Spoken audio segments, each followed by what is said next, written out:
The good news? You've survived cholera, smog, and being trampled by a horse-drawn carriage. The bad news? You just got arrested for loitering with intent to look suspicious. Welcome to Victorian Britain, a time when your behavior didn't need to be criminal to be criminalized. All it took was a whiff of impropriety, a visible ankle, or being too poor to own a hat. Hello, travelers. Histories do not always need to be boring. You can rest here and listen to hilarious histories to drift off to sleep. Tonight, we will explore the topic why Victorian justice made zero sense, and many more. Before we continue, leave a comment to let me know when and where you are listening to this, and hit the subscribe button, but only if you enjoy what I do here. Let's begin. Victorian justice didn't begin in the courtroom. It began on the street, in the parlour, or in the minds of very nervous people who were terrified that society was crumbling under the weight of cheap gin and unbuttoned collars. This wasn't just a legal system. It was a full-blown moral panic wrapped in lace and judgment with a police whistle on top. Let's start with who the Victorians were afraid of. Spoiler: everyone who wasn't rich, clean and perfectly boring. As cities swelled with industrial workers, chimney sweeps and kids selling matches, the upper and middle classes stared out their lace-curtained windows and saw doom. These people weren't just dirty, they were dangerous. That's how the idea of the dangerous classes was born, not based on actual crime rates but on vibes and smells. Suddenly, the working class wasn't just working, they were lurking. Criminality, in the eyes of respectable society, wasn't a behavior, it was a lifestyle. If you were poor, you were probably also a thief, a drunk, a gambler, or worst of all, a socialist. Whether or not you committed a crime was irrelevant. You simply looked like the type who might. This fear trickled up into legislation, or rather it sprinted. Enter newspapers, or more accurately, the Victorian tabloid tornado. Printing was cheaper, literacy was up, and nothing sold papers faster than a good old-fashioned murder or an especially saucy scandal. Headlines screamed about child thieves, lady poisoners, and that one time a guy stole a horse and rode it into a bakery. The media didn't just report on crime, they invented atmospheres. In this climate, one drunk in the street wasn't a problem, he was a symptom of societal decay, a moral disease. Entire editorials fretted over whether Britain would collapse under the weight of gin-soaked pickpockets and opera singers who wore corsets a little too confidently. So naturally the solution was more laws. In the Victorian legal world, the answer to any perceived threat was criminalize it. Idleness, crime. Public drunkenness, crime. Being a woman alone in public at night, suspicious, possibly witchcraft, definitely a crime. By the mid-19th century there were laws for everything: sleeping rough, shouting too loudly, even fortune-telling. All offences. The 1824 Vagrancy Act, which stuck around way past its welcome, was a catch-all for anyone deemed undesirable, which often translated to existing without a top hat. There was even a thing called a sus law, as in you could be arrested for being suspected of a crime. You didn't need to do anything, you just needed a mustache, bad shoes, and the wrong postcode. The law was basically an Instagram filter for injustice. The Victorian obsession with morality wasn't just about crime, it was about control. Respectable society had very specific ideas about how people should behave. Cleanliness was godliness, chastity was non-negotiable, and if your home smelled funny or your skirt was too short, read above the ankle, you were clearly a degenerate teetering on the edge of an opium bender. Middle-class reformers launched crusades against sin like it was a hobby. Social purity campaigns sought to scrub the streets of vice, both literally and figuratively. This meant sex workers, drunkards, and fallen women. Translation: any woman who wasn't married and silent, were targeted with a kind of holy zeal. If Victorian justice had a motto, it would be clean up the streets, preferably by arresting them. One of the most toxic ideas to emerge from this era was the belief that poverty wasn't circumstantial, it was a moral failing. If you were poor, it was your fault, and if it was your fault, then punishing you wasn't just legal, it was noble. Thus, charity became judgmental. Workhouses weren't shelters, they were moral re-education camps with bad porridge. And laws weren't designed to protect the poor, they were designed to correct them. You didn't need to steal to be a criminal, you just needed to be undesirable. Justice wasn't about law, it was about maintaining a particular version of society, with the middle class at the top, and everyone else shuffling through courtrooms hoping not to sneeze incorrectly. Here's the kicker. The Victorian era prided itself on being civilized, enlightened, rational, and yet their justice system was powered by hysteria, moralizing, and the constant fear that somewhere someone might be enjoying themselves a little too much. So if you ever feel like your modern commute is stressful, or your boss is unfair, remember, in Victorian Britain, you could be arrested for having no visible means of support. Translation: you didn't look rich enough, or possibly, you looked too relaxed. Either way, handcuffs. Welcome to the age of moral meltdowns. Hope you brought a spotless record and a spotless cravat. In modern times, the concept of being arrested for existing weirdly might sound like a bad joke. In Victorian Britain, it was basically law.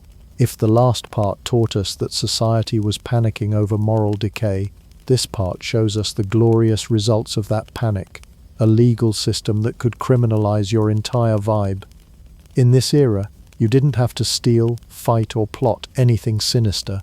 You just had to stand in the wrong spot, wear the wrong coat, or heaven forbid, look slightly confused while breathing too close to a banker. One of the crown jewels of this absurdity was the infamous Vagrancy Act of 1824, a piece of legislation that had the energy of a grumpy landlord and the lasting power of a cockroach. It was originally designed to deal with post-Napoleonic war veterans, who came back with nothing but scars and a strong urge to not starve.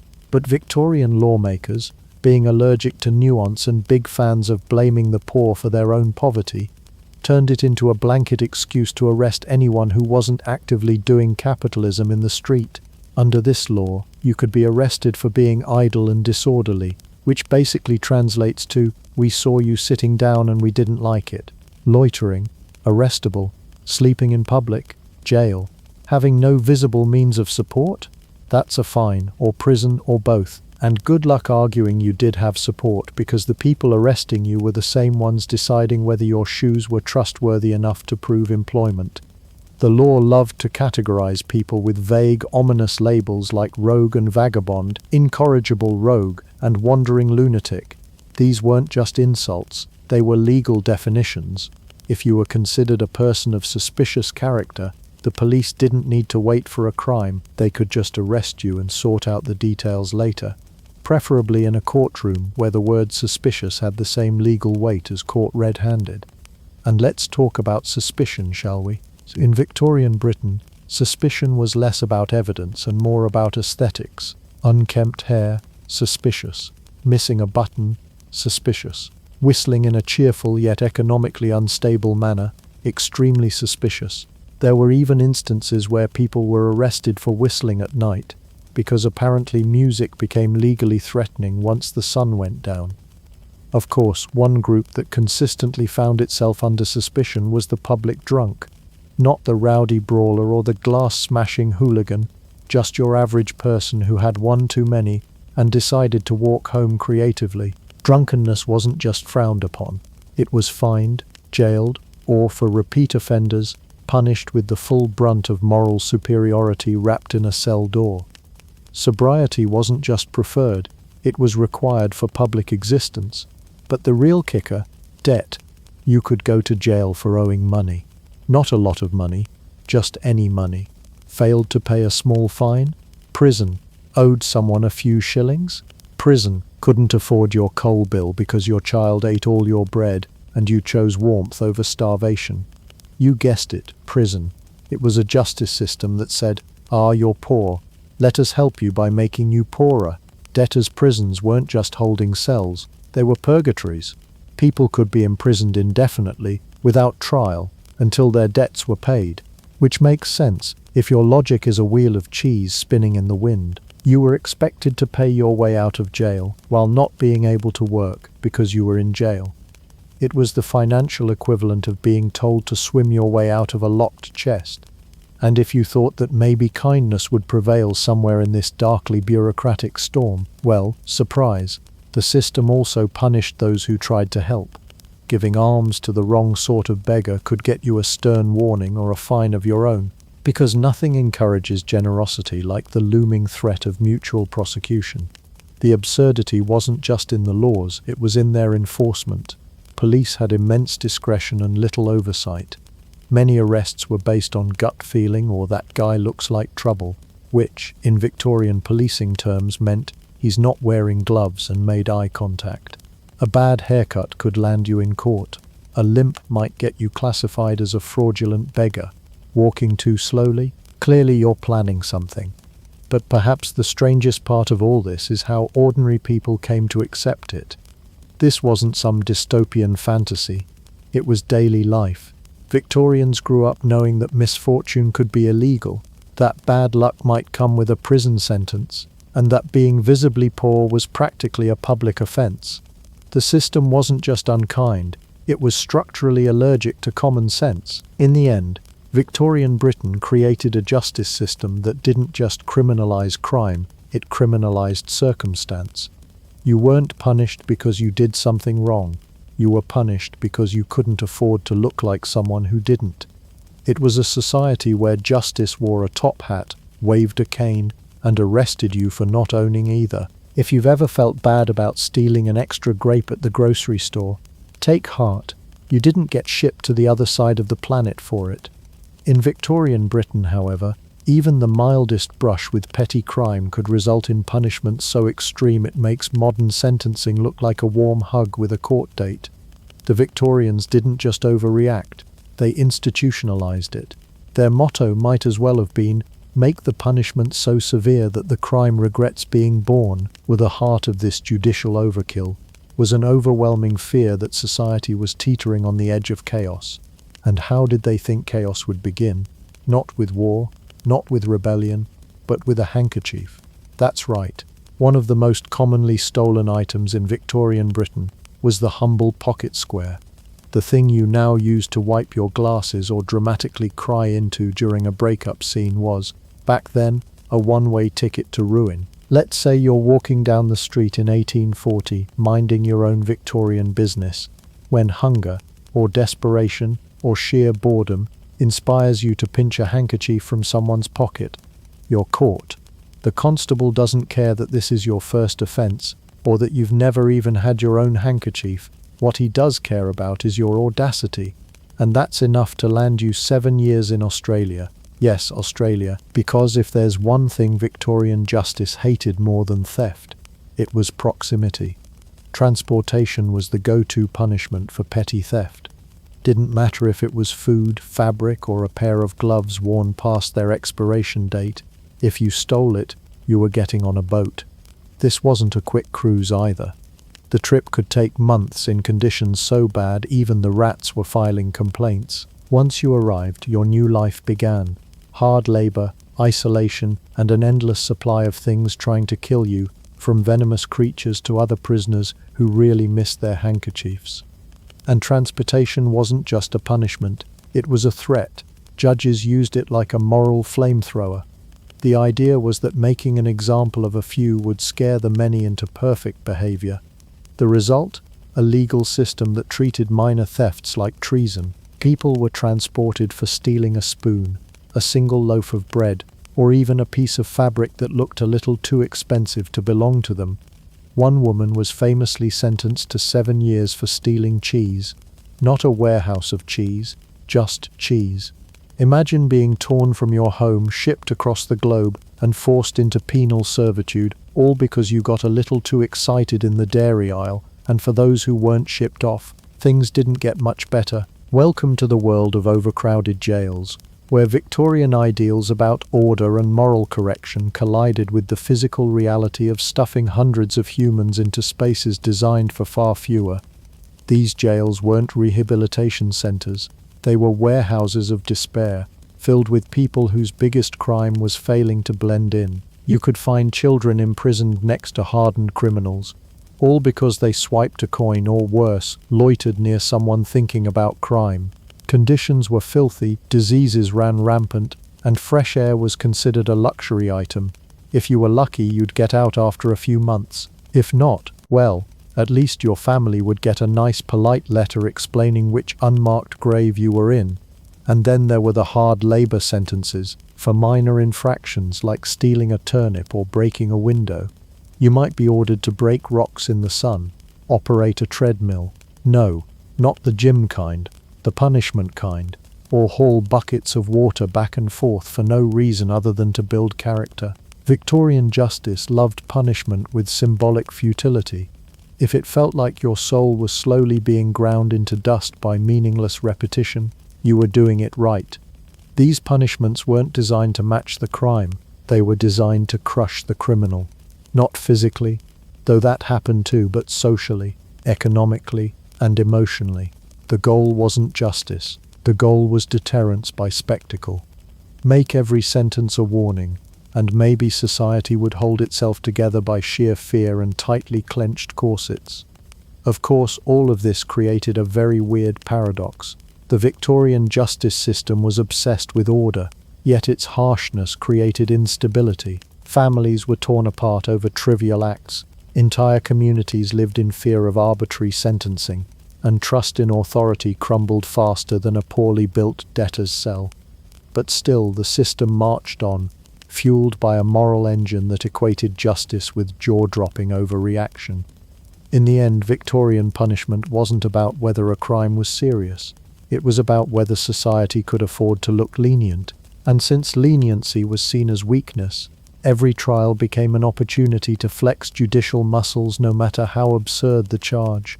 So yes, steal one handkerchief, lose 7 years of your life. Steal 2.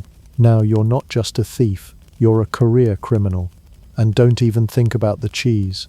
Picture this, you steal a loaf of bread because you're starving, not exactly the heist of the century. You get caught, tried, and sentenced, not to a short stint in a local jail, not even to hard labor in the countryside, but to being forcibly relocated to the other side of the globe.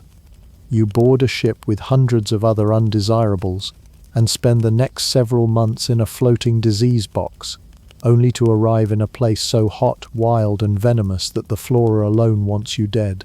Welcome to Victorian transportation, where the punishment for petty crime was geographic banishment plus bonus scorpions. To the Victorians, transportation wasn't exile, it was innovation. Why clutter up British prisons with all those pesky pickpockets, debtors and cheese thieves when you could just ship them away and call it justice with a view? Australia, once a barely understood continent full of deadly animals and wide open space, became Britain's favourite penal dumping ground. It was the judicial equivalent of sweeping all your problems under the rug, except the rug was on fire and located 10,000 miles away. The journey itself was no picnic. Transport ships were cramped, dark, and generously seasoned with rats. Convicts were often shackled below deck, stacked in hammocks or crammed onto wooden planks. Sanitation was an abstract concept. Diseases like dysentery, typhoid, and scurvy turned the voyage into a medical bingo where everyone was just waiting to see which organ would fail first. If you were lucky, you arrived in Australia relatively intact. If you weren't, your new home was the ocean floor, with a makeshift gravestone somewhere in the ship's captain's diary. Victorian officials claimed these voyages were improving, more humane, they said. Some ships had a doctor, some even let prisoners walk on deck once a week. But make no mistake, this wasn't Club Med for miscreants. The sea journey was as much a punishment as the exile itself. It wasn't about safely relocating criminals, it was about making sure they really regretted that stolen scarf. But surviving the journey was only step 1 in the Victorian redemption saga. Once convicts reached Australia, they were offloaded into penal colonies, massive, government-run facilities where punishment continued, just with more sunstroke and fewer roof tiles. These colonies were advertised as places of reform and rehabilitation, but in reality, they were labor camps with heat stroke. Convicts were forced into brutal, back-breaking work, building roads, chopping forests, and constructing the very prisons that would later house more convicts. The landscape was as harsh as the disciplined snakes in your boots, spiders the size of dinner plates, and prison guards who thought corporal punishment was a personality trait. And if you thought the rules were strict back home, wait until you tried arguing with a colonial overseer about the nutritional value of your daily flour lump. What made transportation so uniquely Victorian was the smug logic behind it. The thinking went something like this: Britain had too many poor people and not enough jails.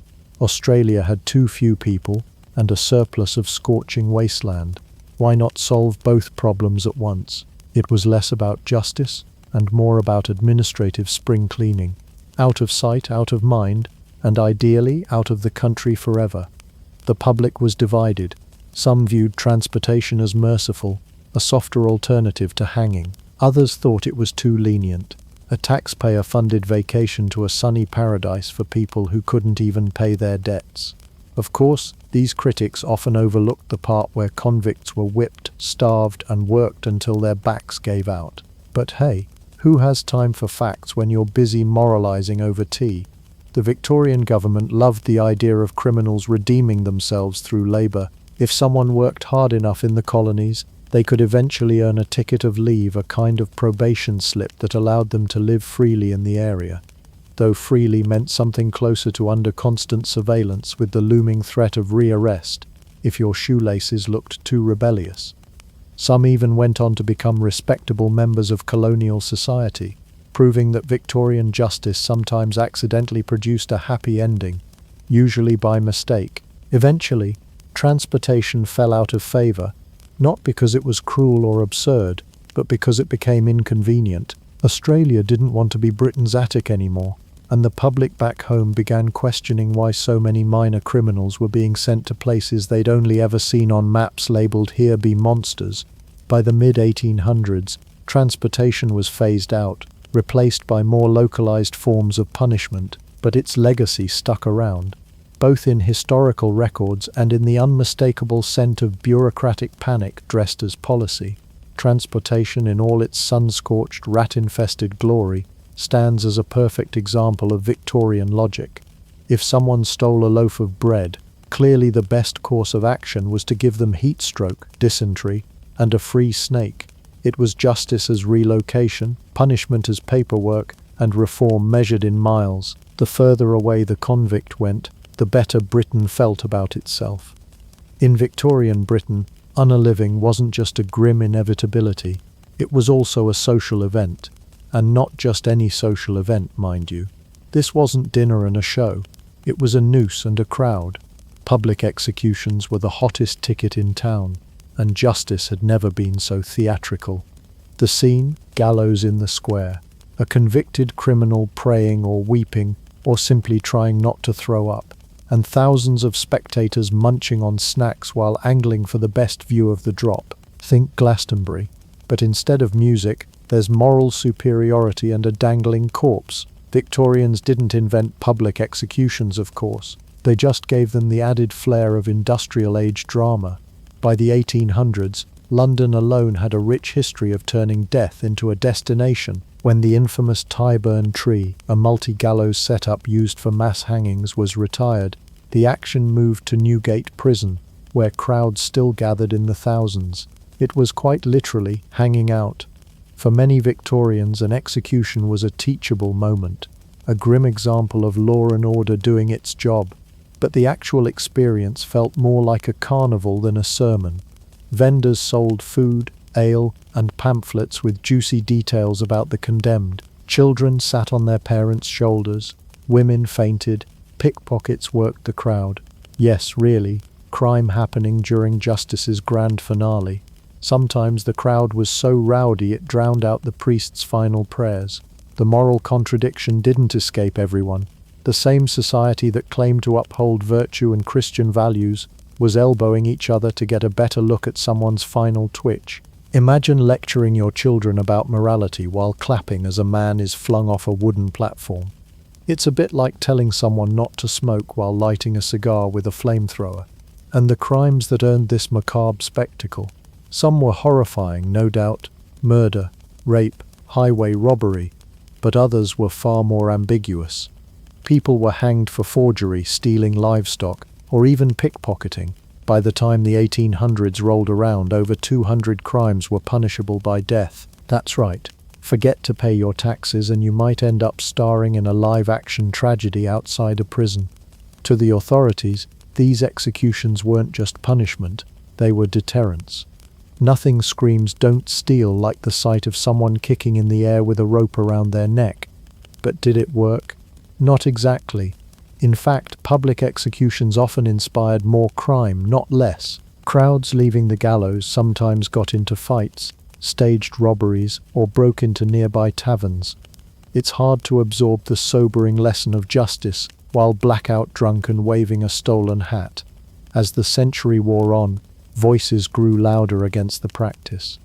Reformers argued that the spectacle was more damaging than the crime itself. Instead of teaching obedience, it glorified violence, and the line between law enforcement and blood sport was wearing very thin. The turning point came in the mid-1800s, especially after some particularly gruesome and botched hangings. Nothing spoils a public execution quite like the rope breaking, or worse, not breaking enough. The crowd would gasp, the executioner would panic, and the unfortunate soul at the center of it all would become a horrifying footnote in criminal history. Eventually, the British government caved to mounting pressure. In 1868, public executions were abolished. The last one, held outside Newgate, was a grim, awkward affair, attended more by reporters than revelers. From then on, executions would be carried out behind closed doors, with only a few officials and a doctor present. The Victorian death carnival was over. Of course, even private executions were no cakewalk. The same gallows were still used, the same ropes, same traps, same final thud, but without the cheering crowd. The moral fog lifted a little. Justice became quieter, no less brutal, but at least not a spectator sport. Still, the legacy of public executions stuck around in the Victorian psyche. You could find their echoes in newspapers, penny dreadfuls, and ghost stories about restless spirits of the condemned. The Victorians, after all, were nothing if not theatrical, even in death. So if you ever time travel back to 1840s London and hear someone shouting, "He's going to swing," don't assume it's a trapeze act. It might just be the city's version of prime-time entertainment. In Victorian Britain, the courtroom wasn't just a place to find justice. It was a stage, a theatre, a circus with wigs. And the ringmasters, not the judges but the newspapers, who made sure every gasp, every sob, and every scandalous rumour got printed hot off the press for the eager eyes of a gossip-hungry public. Justice may have been blind, but in the age of mass media, it was also extremely suggestible and probably a little tipsy from all the drama. The 19th century saw an explosion in newspaper readership, advances in printing technology, the end of newspaper taxes, and rising literacy rates meant that tabloids weren't just available, they were unavoidable. You could be walking down the street hoping to buy a scone, and instead end up with 3 headlines about a duchess murdering her husband, a chimney sweep found guilty of witchcraft, and something vaguely scandalous involving ankles. Newspapers had learned the golden rule of Victorian justice. If it bleeds, it leads, and if it's morally outrageous, you print it in 72-point font. Enter the trial of the century, a phrase applied to approximately 1 trial per month in Victorian England. Every high-profile court case became a public spectacle, and journalists were the unofficial courtroom stenographers, except with less accuracy and more adjectives. They didn't just report on trials, they wrote serialized dramas. Testimonies became plot twists. Prosecutors were villains or heroes. Defendants were either tragic waifs or monstrous deviants. One day you were a humble seamstress who happened to be accused of poisoning your landlord. The next you were the she-wolf of Shoreditch, complete with illustrations and readers sending in marriage proposals from across the country. Few stories illustrate this better than the media frenzy around the Jack the Ripper murders. While technically unsolved and not a traditional courtroom case, the Ripper saga turned the streets of Whitechapel into a kind of morbid theatre, with newspapers as ticket sellers. The press didn't just report the crimes, they mythologized them, they named the killer. They published letters from him, many of which were clearly fake, and they stoked a national panic so fierce that Scotland Yard had to contend not just with a murderer but with a public hopped up on front-page horror and backyard theories. It was true crime before podcasts, and the results were just as chaotic. But this wasn't limited to serial killers. Any woman who dared commit a crime, especially one involving poison, affairs, or anything vaguely feminist, was immediately elevated to pulp villainy status. Victorian society was deeply uncomfortable with the idea of a woman wielding agency, particularly violent agency, and tabloids had a field day with it. Lizzie Leip, Madeline Smith, Florence Maybrick. These women were painted alternately as seductresses, witches, or victims of their own corsets, depending on how the editor was feeling that day. Juries often went in already saturated with public opinion, and in several cases, the actual trial became a side note to the broader tabloid drama. And then there were the upper-class scandals, because nothing sold more newspapers than the idea that the nobility might be just as degenerate as everyone suspected. Take the case of Lord Colin Campbell versus Lady Gertrude Campbell, a salacious divorce trial involving accusations of infidelity, syphilis, and possibly ghosts, depending on the paper. The public ate it up like it was the Victorian version of reality TV. The courtroom was standing room only. Reporters had to take shifts. There were even theatrical reenactments of the trial performed on actual stages for people who couldn't attend in person. Imagine having your messy divorce turned into a travelling performance. It's like the Real Housewives of 1880s London. But while it's easy to laugh at the tabloids' melodrama, the implications were serious. The line between public perception and legal outcome was dangerously blurry. Judges prided themselves on impartiality, but even the sternest face in a powdered wig had to know what the newspapers were saying. And jurors, supposedly unbiased, were often selected from a pool of citizens who'd already read 10 different versions of the crime before the trial even started. In some cases, judges even reprimanded the press for influencing verdicts. In others, they didn't bother, possibly because they too were reading the headlines during breakfast. The courts became less about the meticulous weighing of evidence and more about narrative. Who told the better story? Whose performance was more convincing? Who had better press coverage? Victorian justice wasn't just swayed by facts, it was seduced by a good headline. By the end of the century, some reformers tried to rein in the sensationalism. More restrictions were placed on court reporting. Judges reminded jurors to consider only the evidence, not the gossip columns. But by then the damage was done. The public had learned that justice wasn't just a process, it was entertainment, and the media had learned there was profit to be made in every courtroom tragedy. In Victorian Britain, the tabloid was both a sword and a megaphone. It could bring injustices to light, or turn justice itself into a joke. Either way, you could be sure the next day's paper would have it on the front page, complete with a dramatic headline, a sketch of someone crying, and an opinion column from someone who probably hadn't read the trial transcript. Welcome to your new home, a cold stone box, dimly lit if at all, completely silent, and here's the real kicker, you're not allowed to talk to anyone, not even yourself technically.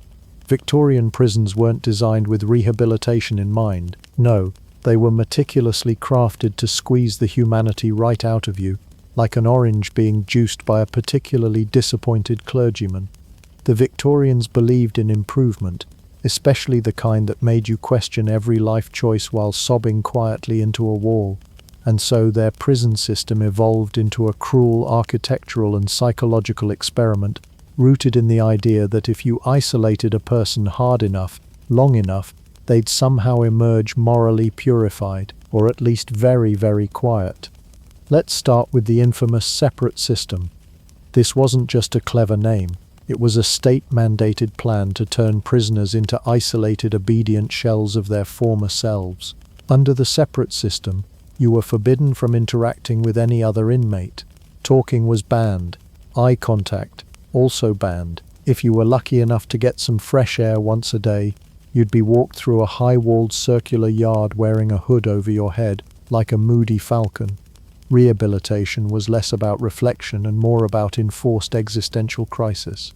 The theory behind it was that total isolation would force you to contemplate your crimes, repent deeply, and come out spiritually renewed. In practice, it mostly caused people to hallucinate conversations with their bedpans. Some inmates forgot how to speak altogether. Others developed obsessive behaviors, pacing endlessly, tapping rhythms into the walls, or composing symphonies using only spoon scratches and sobs. Prisons like Pentonville and Reading Gaol were the crown jewels of this soul-crushing system. They were built to resemble a panopticon, a central watchtower surrounded by cells arranged in a radial pattern.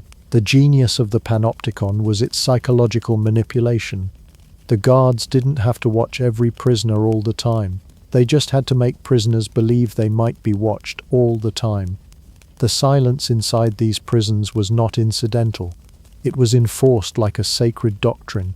Wardens patrolled with the zeal of librarians on a warpath. Inmates were punished for even the slightest sound.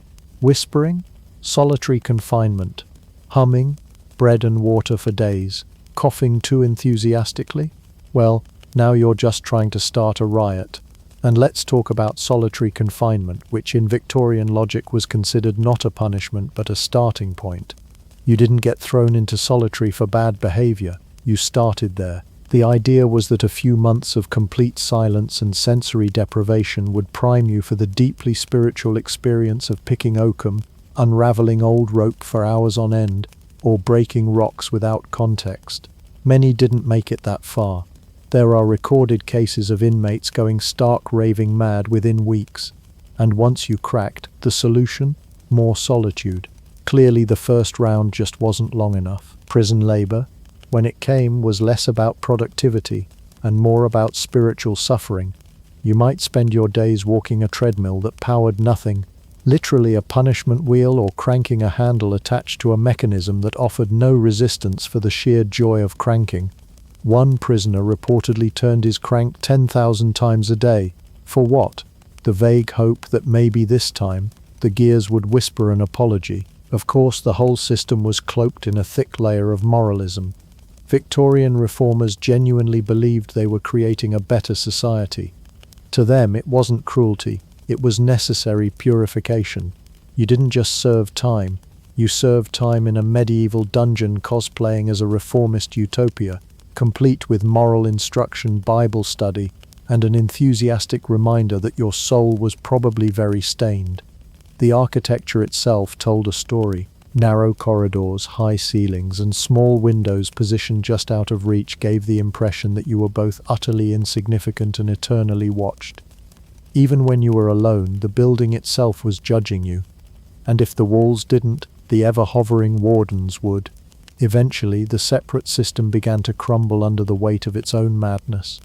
Reports of deteriorating mental health, suicides, and general psychological carnage couldn't be ignored forever. But the damage had been done. Victorian prisons had set a precedent. That punishment wasn't just about loss of freedom, it was about stripping people down to their emotional bones and seeing what, if anything, grew back. In short, if you were sentenced to prison in Victorian Britain, you didn't just lose your liberty, you lost your voice, your mind, and possibly your ability to recognize the sun. In Victorian Britain, being a child didn't shield you from the long arm of the law. It just meant your cell came in a slightly smaller size.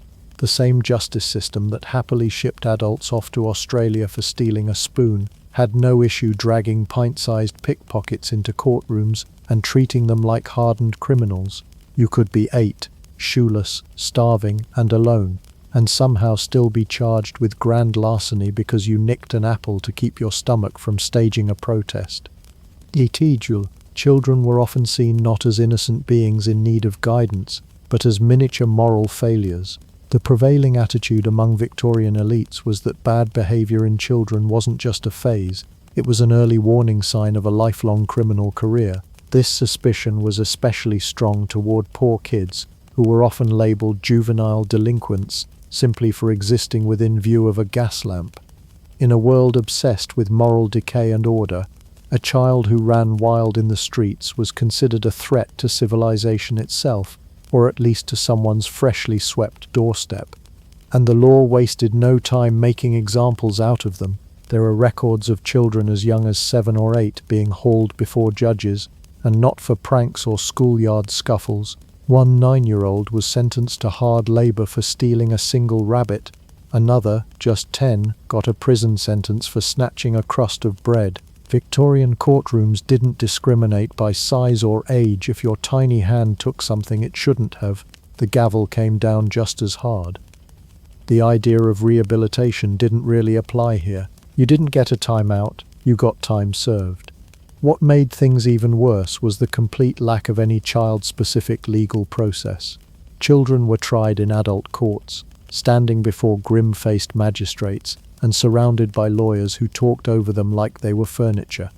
There were no child advocates, no youth services, and no understanding that maybe, just maybe, a 10-year-old stealing coal in winter might be doing it for warmth, not out of spite. Judges regularly handed down sentences that would make modern child welfare services faint, months or even years in jail, often among adult criminals. Prisons themselves were no kinder. Young offenders were thrown into the same punitive systems as adults, dark, damp cells designed to erase your sense of humanity, not build your character. In some cases, children were placed in separate prison wings or sent to juvenile institution, but juvenile institution in the Victorian era often meant little more than prison with extra shouting. Discipline was strict, food was minimal, and beatings were considered a valid educational tool. The only school many of these kids saw was the School of Hard Knocks, and its headmaster was usually holding a cane. One of the few silver linings in this bleak chapter of history came in the form of slow, stubborn reform. Philanthropists and reformers began to realize that maybe locking up children wasn't the most enlightened approach to justice. Activists like Mary Carpenter and institutions like the Ragged Schools movement started pushing for changes. They argued radically at the time that children were more likely to benefit from education and compassion than from iron bars and gruel.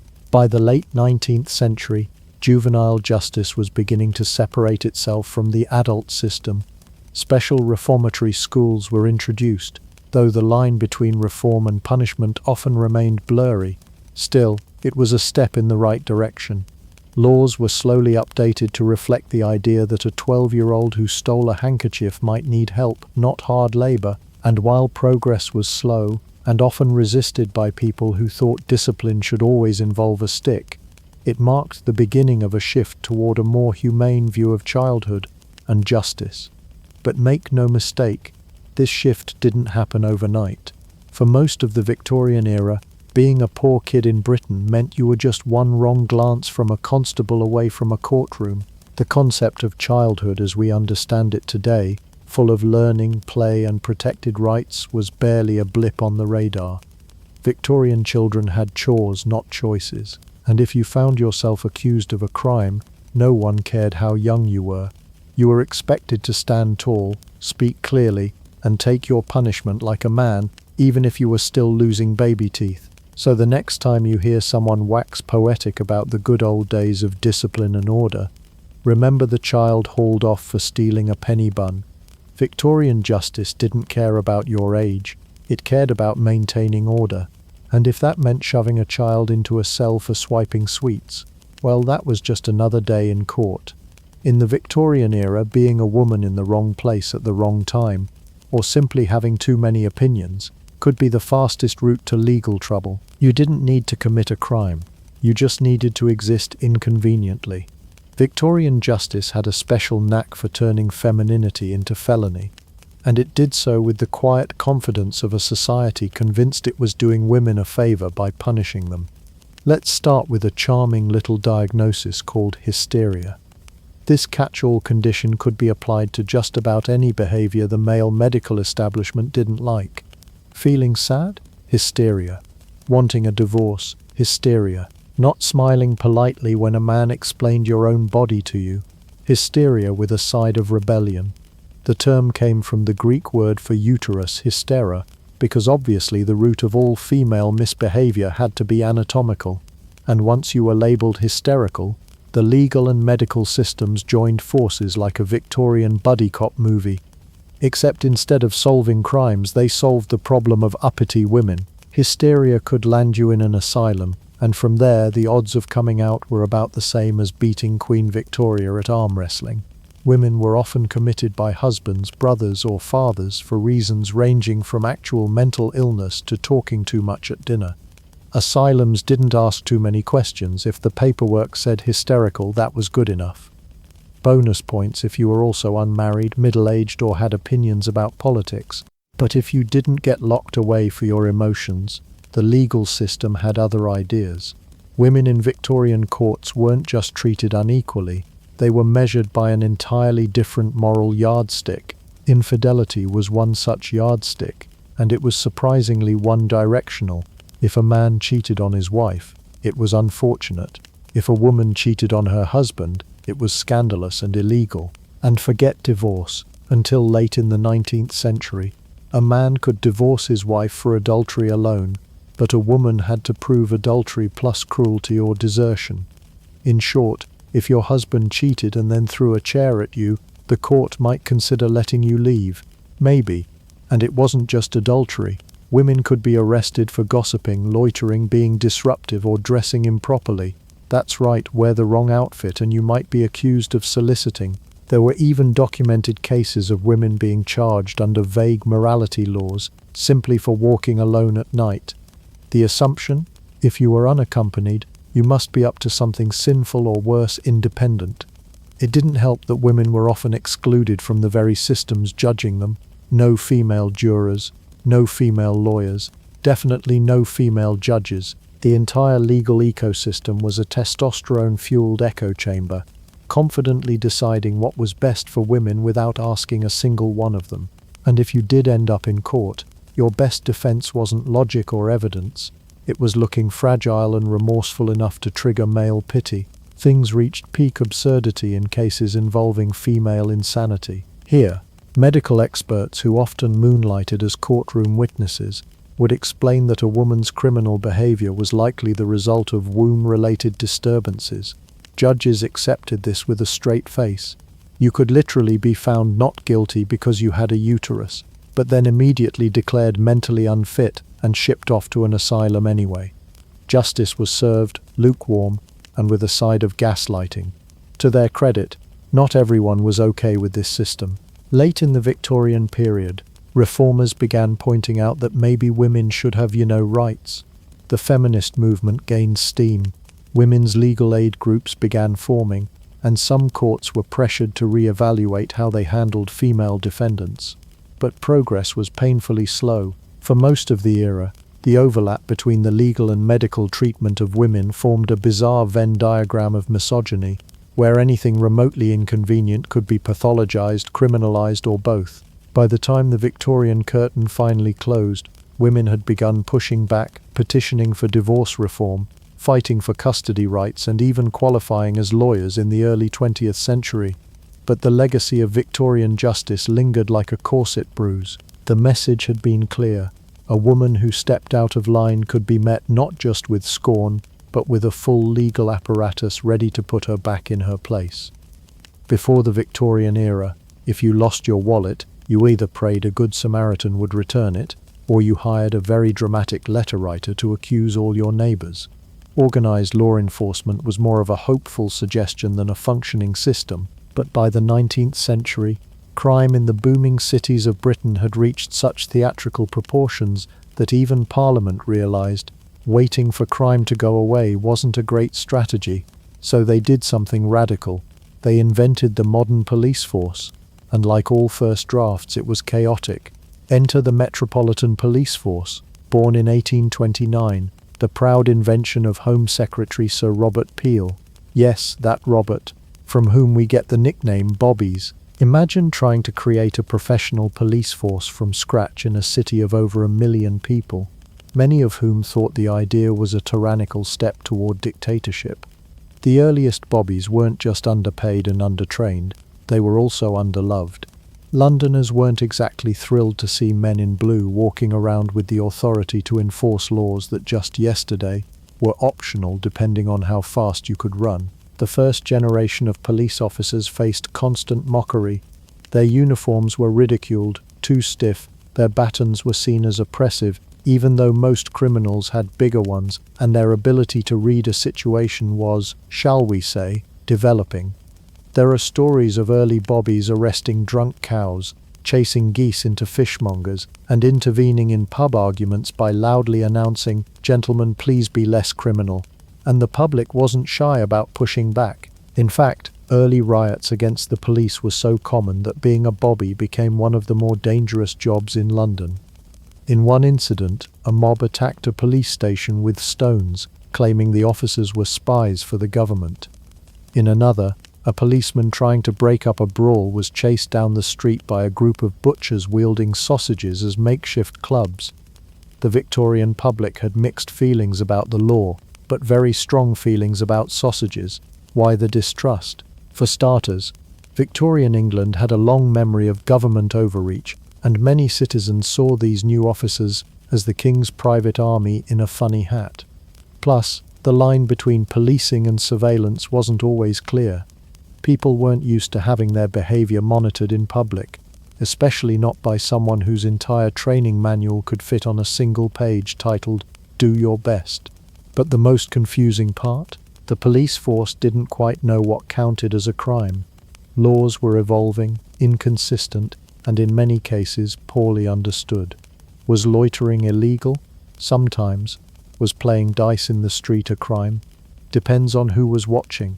Was selling your hat to pay for a pie technically illegal bartering? Probably. So officers began making interpretive arrests. You could be charged with vagrancy for sitting too long, public nuisance for singing off-key, or suspicious behavior for simply existing while Irish. And yet, despite all this nonsense, the police force started to work. Crime, though still rampant, became trackable. Organized gangs were increasingly disrupted. Major cases like the Jack the Ripper murders, while unsolved, showcased the growing role of the police in managing panic and gathering evidence badly, but still. The concept of investigation shifted from ask your neighbor and guess to maybe collect some clues. Over time, the police developed special divisions, including detectives, at first mocked as private snoopers, but eventually respected enough to inspire entire genres of fiction. Training improved. Corruption was mildly addressed, and the courts began adjusting their processes to accommodate actual investigations. By the end of the Victorian era, the police were a permanent fixture, feared, respected, and only occasionally mocked in the press for arresting ventriloquist dummies. But it was a bumpy road. What began as a noble effort to control crime quickly revealed how complex, contradictory, and downright weird the idea of justice could be when enforced by humans in shiny buttons. So if you're ever tempted to complain about your local handing out parking tickets, just remember, at least they haven't arrested your furniture yet. Let's talk about the world's most useless medieval jobs. If you were looking for a fulfilling career in the Middle Ages, congratulations, you were probably born into it. Job hunting in the 14th century didn't involve resumes, interviews, or LinkedIn profiles. It involved your father saying, "Congratulations, son, you're a dung collector now," and you saying, "Yes, father," while trying not to cry into your rough-spun tunic. In the medieval world, your career path wasn't chosen. It was assigned to you by birth, luck, divine punishment, or a very desperate lord. If your dad was a miller, you were a miller. If your dad was a blacksmith, you'd better enjoy sparks in your eyes and chronic back pain. And if your dad was a gong farmer, aka the guy who cleaned cesspits, well, let's just say career day at school was very awkward. If you wanted to break into a profession that wasn't hereditary, your best shot was to join a guild. Guilds were medieval unions, minus the dental plan. They regulated training, ensured product quality, and made sure you didn't try to sell socks that disintegrated in the rain. But entering a guild wasn't easy. First, you'd be an apprentice, working for free in exchange for learning a trade and eating questionable stew. After several years of sweeping floors and saying "yes, master" every 6 seconds, you'd graduate to journeyman, which sounds exciting but mostly meant you still couldn't open your own shop. Only after proving yourself with a masterpiece, literally that's where the term comes from, could you become a master and finally stop sleeping next to your tools. Of course, not all jobs were guild-regulated. Some were invented on the fly. Medieval towns were full of people with titles that sounded made up even then. Take the pinder of the swine. This poor soul's job was to round up rogue pigs that had escaped into the village square and were terrorizing local bread stands. Yes, pig wrangling was a full-time gig. Then there was the fletcher, which sounds like an old English insult but was actually someone who made arrows, or the fuller, who cleaned wool by stomping on it in vats of stale urine because nothing says fresh linens like fermented pea. And let's not forget the knocker-up, who came later in history but is still worth a mention. Their job was to tap on windows with a stick to wake people up. They were, quite literally, human alarm clocks.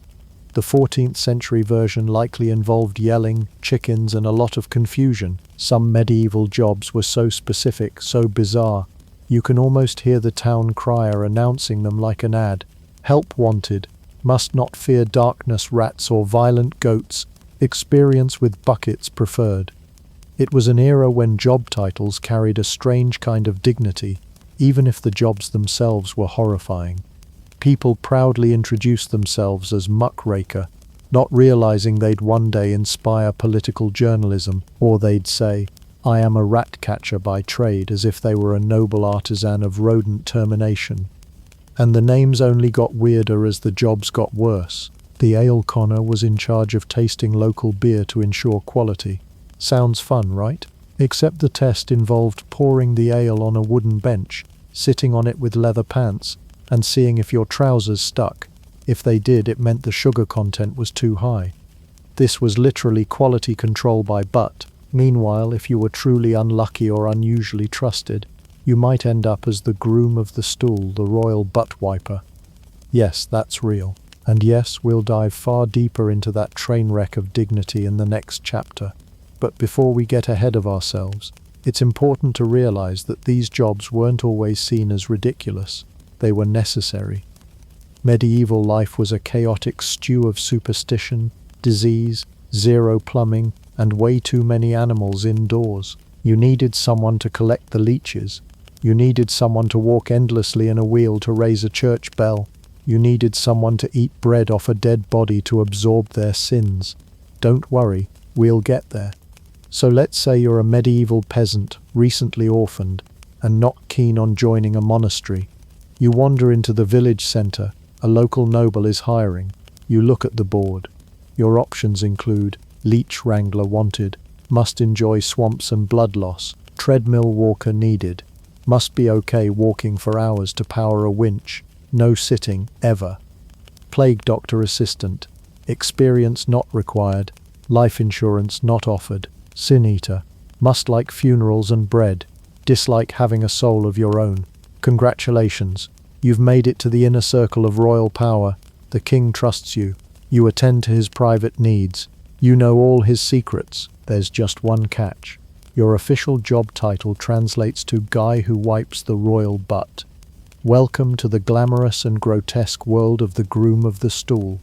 A position so absurd, so weirdly prestigious, it sounds like it was made up during a late-night improv show about medieval hygiene. But it wasn't. It was real. And for several centuries in English royal history, this was one of the most important jobs in the court. Let's back up. In an era before toilet paper, modern plumbing, or even a sense of personal space, kings needed help with the most basic of bodily functions. A monarch couldn't be expected to clean himself. It was undignified, not to mention a logistical nightmare given the layers of regal robes, jewels, and the psychological weight of absolute power.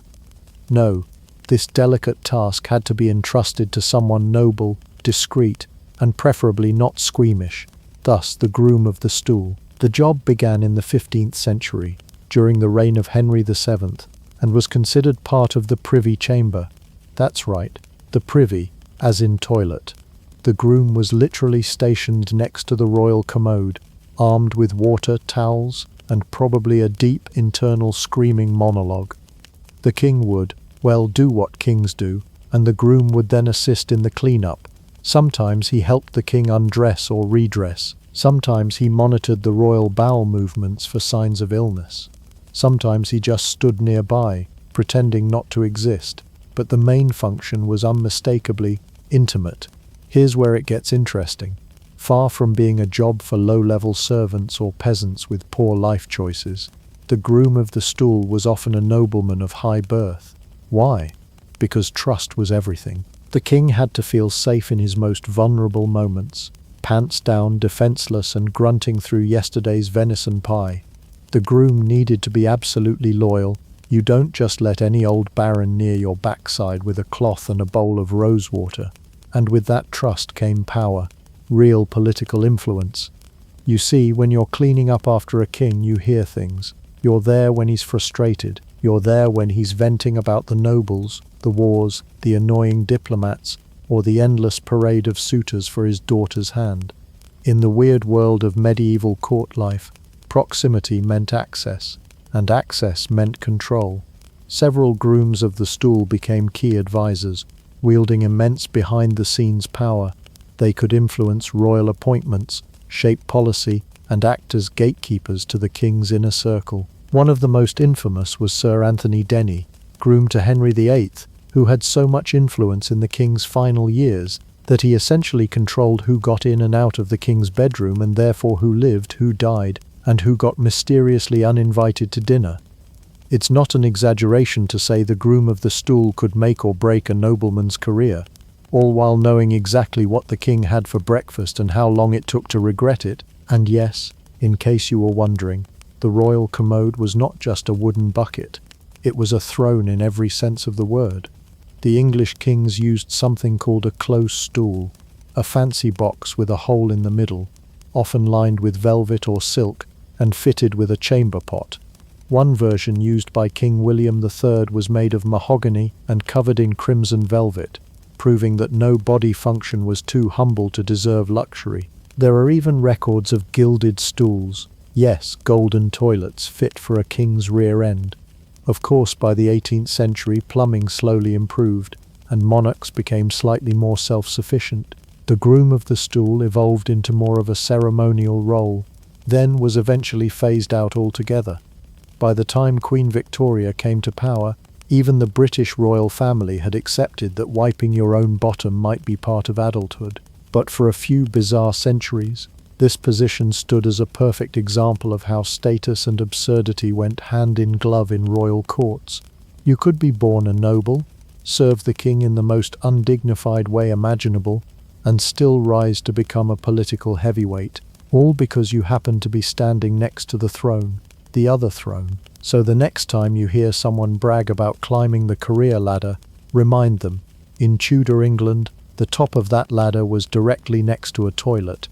There are many ways to make a living, but few of them involve willingly offering up your legs as a buffet for bloodthirsty worms. Enter the leech collector, a profession so miserable, so soggy, and so medically questionable that it could only exist in a time when people believed headaches were caused by an excess of blood and demons hated baths.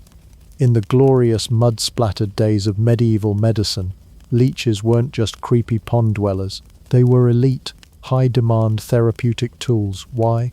Because of a little theory known as the four humours, a medical philosophy that said your body was governed by four mysterious fluids: blood, phlegm, yellow bile, and black bile. Health, supposedly, was a matter of balance. Too much blood? That explains your fever, rash, toothache, or general bad vibes. The solution? Drain it out. And thus the leech became the medieval equivalent of Tylenol. Need to treat a swollen ankle? Leech it.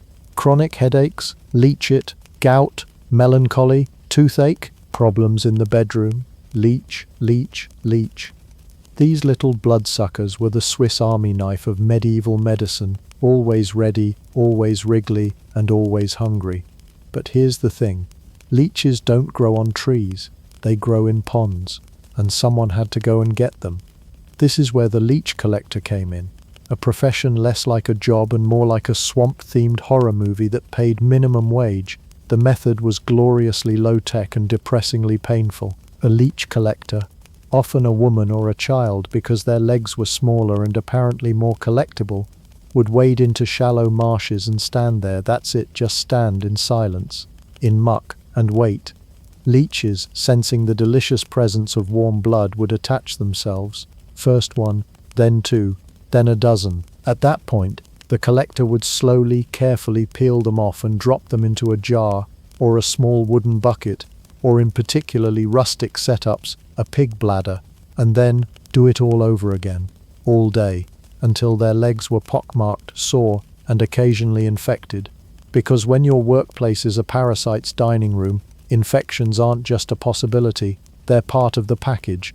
Leech collectors weren't considered noble or prestigious. You didn't brag about this job at the tavern. If you were a leech collector, it usually meant you were dirt poor, out of options, and relatively immune to the concept of personal comfort. And while physicians made good coin prescribing leeches, the actual collectors earned a pittance. The rich feasted on pheasant, leech collectors feasted on regret. And it got worse, as leech-based medicine became more popular, particularly in the 18th and 19th centuries, when bleeding became trendy in France and England. The demand skyrocketed. Leech populations in Europe began to dwindle. Collectors were forced to venture deeper into swamps, spend longer standing still, and sometimes, in particularly unlucky moments, drown because their waterlogged skirts pulled them under. Yes, some leech collectors literally died doing this job, which makes you wonder why anyone ever thought this was a sound business model. Oh, and here's a fun extra wrinkle. The leeches themselves could carry diseases. So even after the collector pried them off and sold them to a physician, those same leeches might transfer infections from one patient to another, because nothing says healing like blood from 3 different strangers and a bonus rash. To make things even more chaotic, some collectors got creative. There are records of leech smugglers, yes, smugglers who hoarded leeches in secret ponds and sold them on the black market. Others tried to breed them, which is about as fun as it sounds. Still others began importing foreign leeches from across Europe because when your native swamp no longer delivers, it's time to outsource. Despite all of this, the profession endured for centuries. It was dirty, thankless, and occasionally fatal. But hey, it was a job. You got to spend your days in the great outdoors. You got to contribute to the booming medieval health industry. And you got to explain your bruised, bloodied legs by saying, "Don't worry, I work in medicine." Eventually, as actual science rudely interrupted the leech's reign of terror, the demand declined. Doctors discovered germs. People figured out that maybe constant bloodletting wasn't the cure for everything from hiccups to heartbreak. Leech collecting faded into obscurity, kept alive only in medical oddity museums and the occasional horror movie subplot. Still, the humble leech collector deserves recognition. Not for bravery, not for brilliance, but for sheer ankle-deep, blood-drained perseverance. Because someone, somewhere, had to look at a swamp full of parasites and say, "You know what? I'm going in." If you've ever wanted to look like a crow on its way to a goth masquerade ball, while offering zero actual help, the medieval plague doctor was the job for you. Equal parts healer, horror show, and health hazard, these ominous figures were the medical profession's attempt at fighting an apocalyptic disease, using a combination of superstition, leather, and wild herbal guesswork. Their motto might as well have been, "We don't know what we're doing, but at least we're dressed for the occasion." Let's start with the outfit, because nothing says I will not be comforting you in your final hours, like a physician who shows up wearing an outfit that screams murderous bird priest. The plague doctor's ensemble was designed less for practicality and more for full-body paranoia. It included a long waxed leather overcoat, leather gloves, boots, and a wide-brimmed hat that suggested a minor in interpretive theatre. Every inch of skin was covered to avoid the dreaded miasma, or bad air, which people believed carried the plague. But the pièce de résistance, the crown jewel of medieval PPE, was the beaked mask. That's right, a long, curved beak, several inches in length, protruding from the face like the doctor had recently raided a Venetian carnival. The beak wasn't just for show, though it was definitely for show. It was stuffed with a blend of aromatic herbs, lavender, mint, cloves, myrrh, rose petals, and sometimes, just for good measure, vinegar-soaked sponges. The idea was simple. The stench of death was dangerous, so breathing in nice smells would theoretically protect the doctor from falling victim to the same disease they were supposed to be treating. It was less scientific protection and more walking potpourri sachet of doom. And while we're here, let's just go ahead and clarify. Plague doctors were not the great minds of medieval medicine. They were often not doctors at all. Many were just people with some education, or in some cases just an above-average resistance to fear, hired by towns desperate for anyone willing to approach the dying. In fact, the position was so dangerous and so low in prestige that actual physicians often turned it down, leaving the job to second-tier practitioners, local healers, or that one guy who failed out of monk school but still knew how to say boil lancing in Latin. So what exactly did plague doctors do, aside from looking like they had a starring role in a post-apocalyptic bird musical? Well, treatments varied wildly. Bloodletting was a common choice, based on the belief that removing bad blood would bring balance. The problem was, most patients already had low blood pressure on account of being half dead, so, not super effective. Another remedy, rubbing crushed emeralds on the skin. Not only did it fail to stop the plague, but it also became a very expensive way to dye shiny. Some doctors applied warm onions to the sores, hoping the pulling power of a good shallot would draw out the sickness. Others relied on toads or dried flowers, and a few really leaned into the weird and recommended carrying a dead pigeon under the armpit to absorb the illness. Spoiler, it didn't. One of the most advanced strategies, of course, was simple. Leave, as in flee the area. Many plague doctors discovered that the best way to treat a deadly outbreak was to be literally anywhere else. They'd abandon their post the moment things got too dicey, often disappearing into the countryside with nothing but their bird mask and a guilty conscience. Despite all this, plague doctors weren't seen as villains. In fact, in many cases they were considered brave or at least sacrificial. Towns would hire them not just to treat the sick, but to keep death tolls, inspect bodies, and give some illusion of control amidst utter chaos. Their presence meant someone cared enough to try, even if what they were trying was based on bad science and worse fashion. And make no mistake, the plague was no small matter. During the Black Death in the mid-14th century, up to 60% of Europe's population died. That's not a statistic, that's a horror movie. Streets were filled with bodies. Entire families vanished overnight, and people started burying their own fear alongside their neighbors. In that nightmare, a masked figure walking through town may have looked terrifying, but also strangely reassuring. Like, yes, everything is on fire, but at least the fire has a clipboard. Eventually, as the centuries dragged on and medicine evolved beyond the concept of what if I bled them and then prayed, plague doctors faded into history. Their bird masks now live on in costume shops, internet memes, and Renaissance festivals where someone always takes the role a bit too seriously. But during their grim heyday, these oddball medics stood at the crossroads of superstition and survival. They weren't effective, they weren't elegant, but they were, without a doubt, unforgettable. Ah yes, the rat catcher. Equal parts hero, public nuisance, and unwilling disease vector. In a time before pest control agencies, ultrasonic traps, or even a basic understanding of germ theory, medieval towns relied on one person to fight an army of squeaky invaders, the rat catcher. Armed with a stick, a sack, and a grim sense of purpose, this brave, or possibly just very desperate individual was society's frontline defense against the furry chaos that scurried beneath the floorboards. Now, to understand why this job even existed, and why it's our fifth contender for why medieval career day was a cry for help, we need to dive nose first into the rodent problem of the Middle Ages. Cities were crowded. Sanitation was more of a rumor than a practice. Trash lined the streets. Sewage flowed freely. In other words, it was a 5-star rat hotel with complimentary garbage and unlimited breeding space. The result? Rat populations exploded, and not just the cute kind you'd name Whiskers. We're talking black rats, the ones that carried fleas, and those fleas carried a little souvenir called Yersinia pestis. You might know it better as the bubonic plague.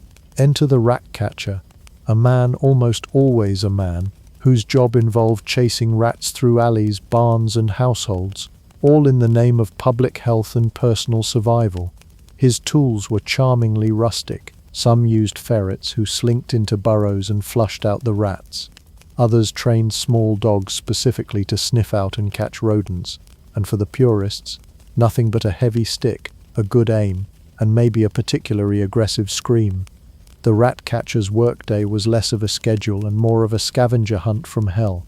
If someone saw a rat in the kitchen or heard a suspicious squeak from the rafters, they'd call him in. He'd arrive, often covered in dirt and smelling like he'd been wrestling livestock, which wasn't far off from the truth. Then came the hunt, overturning furniture, peeking under hay bales, crawling into dark corners you wouldn't send your worst enemy. If he was lucky, he'd find the rat and dispatch it. If he was really lucky, he'd find the nest, and the dozens of wriggly roommates that came with it. Of course, like most medieval jobs, the risks were as high as the body odor. Catching rats meant direct exposure to disease-carrying fleas. Many rat catchers fell ill from the very plague they were hired to help prevent. And let's not forget the rats themselves. These weren't cartoon rats in chef hats. They bit, they scratched, they screamed like tiny demons, and a bite could get infected faster than you could say, maybe I should have just been a turnip farmer. And then there was the social stigma. Rat catchers were like chimney sweeps or grave diggers.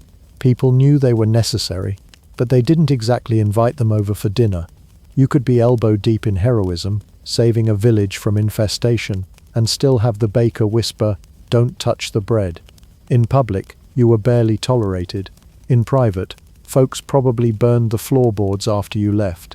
Still, in a weird way, the rat catcher became a sort of folk legend. Some were known by name in their communities, their exploits recounted like local ghost stories. Old Gareth caught a rat the size of a cat, they'd say, usually with exaggerated hand gestures and horrified admiration. Some carried the severed tails of their kills as trophies, strung up like medieval macaroni necklaces. No one asked them to, they just did. And of course we must mention the entrepreneurial spirit of some rat catchers, particularly those who blurred the line between pest control and pest cultivation. It wasn't unheard of for a rat catcher to secretly breed a few extra rats on the side, then release them into towns in need of, well, a problem he could then solve for a fee. It's like lighting a fire and then offering to sell someone a bucket. Genius? Yes. Ethical? Absolutely not. The pay was minimal. Often, rat catchers worked for small coins or bartered services. I'll get the rats out of your barn if you give me a chicken and don't ask where I got this smell. There were no benefits, no health insurance, no union for the overbitten. Just a man, his sack, and a dream of maybe not dying from pestilence this week. And yet, despite the smell, the risk, and the occasional toothy revenge attack, the rat catcher filled a necessary niche. Without him, the rodents would have outnumbered the people by a worrying margin. He was the silent warrior in the shadows. Although, to be fair, he was probably coughing very loudly. If you've ever walked on a treadmill and thought, wow, I'm really going nowhere fast, congratulations, you've spiritually connected with one of the most physically exhausting and mentally demoralizing jobs of the medieval world. Introducing the treadmill operator, a person who literally climbed the corporate ladder by running inside a giant wooden wheel to power cranes, grain mills, or whatever else needed lifting. Think of it as medieval cardio meets manual labor, with all the joy of an unpaid internship and none of the dental benefits. Let's set the scene. You're a poor, underfed individual living in the 13th century. You're too weak to be a knight, not smart enough to be a monk, and too unfortunate to inherit a sheep farm. Congratulations, you've just been hired as a human hamster. Your job? Step inside a giant wooden wheel, called a treadwheel crane, and start walking, forever, or at least until your knees give out, or the master mason waves you down for a water break, which may or may not actually involve water. Now, these treadwheel cranes were no joke. They were enormous structures, often taller than the buildings they were helping to construct. Engineers of the time, ever the optimists, realized they could lift huge loads by simply using rotating manpower, so they recruited the cheapest labor source available, desperate humans. You'd walk inside the wheel, which was attached to a rope and pulley system that hauled stone, mortar and other heavy building materials up multi-story structures. If you stopped walking, that half-ton slab of limestone came crashing down. No pressure. While construction was a common application, medieval prisons also found this contraption rather inspiring. Criminals, especially those too rowdy to be chained and ignored, could be sentenced to a treadmill, not the sleek Nordic track you're imagining, but a wooden wheel of doom powered by aching legs and regrets. It didn't matter what your crime was: theft, heresy, goat smuggling. There was a spot for you on the wheel. The punishment was simple: walk until the warden says stop, or until your body does. The real kicker? Sometimes this labor wasn't even useful. There were instances where prisoners were made to walk treadmills that didn't power anything at all. They weren't lifting stones. They weren't grinding wheat. They were just being punished for existing in a time before prison reform. This delightful invention was even exported to Victorian prisons, where it evolved into the penal treadmill, a tool of pure, unfiltered monotony. You didn't break rocks with a pickaxe. You broke your will with every step. But back in the medieval setting, not all treadmill operators were convicts. Some were day laborers, hired by guilds or local lords when construction projects needed more manpower than donkeys could provide. This led to one of the few moments in history where an animal might have better job security than a human. If you were lucky, your wheel wasn't too splintery. If you were unlucky, it was perched on a narrow scaffold several stories high. Combine vertigo with exhaustion, and you've got yourself a medieval health hazard. Safety gear? You had a rope around your waist. If that failed, the cobblestones were ready to catch your fall with all the gentleness of a sack of bricks. Interestingly, despite the obvious indignity, the treadmill operator was occasionally seen as a kind of folk hero. These were people who, without armor or swords, helped raise the great cathedrals and castles of Europe. You didn't see them on the stained glass, but they were the reason the glass could get that high in the first place. They toiled in silence, legs churning like biological engines, overlooked and underpaid. It's one of the rare medieval jobs where your entire resume boiled down to, has legs, will suffer. Eventually, these walking engines were phased out as technology improved, and society began to realize that maybe, just maybe, people weren't meant to be bipedal cogs. Animals like donkeys, mules, and oxen became more common for such tasks. Why? They didn't unionize, ask for wages, or collapse from emotional burnout. Plus, they brayed less when insulted by foremen, and so the treadmill operator slowly vanished from the workforce, his legacy preserved only in architectural blueprints and the collective soreness of long-dead thighs. It's a job that perfectly encapsulates medieval life, physically demanding, intellectually insulting, and full of splinters, in an era when spiritual real estate in heaven was at a premium, and sin was practically airborne. The medieval world gave birth to one of its most hauntingly bizarre professions, the sin eater.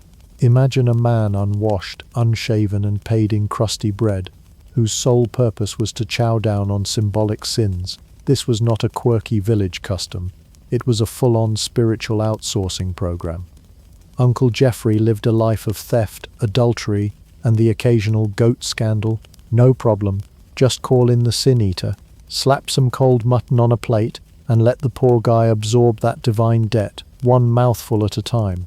The process was as theatrical as it was unsettling. When someone died, the family would lay out food, usually bread and ale, sometimes meat or fruit, on the chest or face of the deceased. Yes, the literal face. The sin eater, summoned from his gloomy corner of society, would arrive dressed like a medieval thrift store mannequin. Then, without ceremony but full of superstition, he would eat the food directly from the corpse's body, sometimes while muttering prayers or grim chants meant to spiritually suck the sins out of the dead and into himself. Bon appétit. What makes this even more curious is how simultaneously vital and despised the sin eater was. You'd think someone responsible for easing Aunt Margaret's journey into the afterlife would get a thank you note or a village-wide parade. Nope. Sin eaters were regarded with the same warmth as a tax collector who also kicked puppies. They were needed, certainly, but also avoided, feared, and occasionally blamed for local misfortunes, because who wouldn't side-eye a man who just ate a dead man's meat pie? The reason for this social awkwardness was simple. By eating someone's sins, the sin-eater was thought to absorb their spiritual corruption. In other words, every bite he took made him more and more unclean, spiritually radioactive. The job wasn't just unappetizing, it was damning. These people were walking landfill sites for transgressions. Over time, a sin-eater was believed to carry so much sin that even the clergy wouldn't bury them in consecrated ground. Irony level biblical. So why would anyone do this job? One word: desperation. The typical sin-eater wasn't your average prosperous yeoman with sheep to spare. He was a destitute wanderer, a man with few options, no connections, and a high tolerance for ghost breath. Payment was often just a few coins or a meal, which meant if the gig didn't kill you spiritually, it probably starved you physically. But hey, free bread, right? Geographically, this ritual was most prevalent in the borderlands between England and Wales, with sin-eaters documented well into the 18th century. While not officially sanctioned by the church, in fact, it was often condemned as heretical, it remained stubbornly popular among communities desperate for any spiritual insurance policy. Think of it like a holy loophole for the poor, an unofficial get-out-of-hell buffet, when confession to a priest wasn't possible or affordable. There's a strange poetic tragedy to the sin-eater's role. He was a necessary figure in a deeply religious society obsessed with moral cleanliness, yet he himself was permanently stained by the very act of helping others. It's like hiring a janitor to mop up your sins, but then refusing to let him inside the church because, well, he smells like sin. The medieval moral compass wasn't always fair, but it was consistent in its hypocrisy. There are even whispered legends of sin-eaters who grew strange and wild with time, driven mad by decades of symbolic soul-chomping. Some accounts claim they could feel the sins festering inside them, like spiritual indigestion. Others say they began to predict deaths or see ghosts, their senses sharpened by so much repeated communion with the newly dead. Whether folklore or fact, it paints a picture of a profession where the only career advancement was an early grave. In the end, the sin-eater was the human version of a spiritual sponge, soggy, disposable, and mildly terrifying. His job was not glamorous, his dinner guests were not lively, and his Yelp reviews were likely non-existent. But for all the horror and absurdity, he served a real purpose, giving grieving families peace of mind, however superstitious or misguided it may have been. And if nothing else, it proves once again that when medieval people had a problem, they found a solution, not always a good one, but definitely a creative one. Medieval society was built on a foundation of agriculture, superstition, and vague guesses dressed up as divine truth. Naturally, this meant the job market was, let's say, innovative.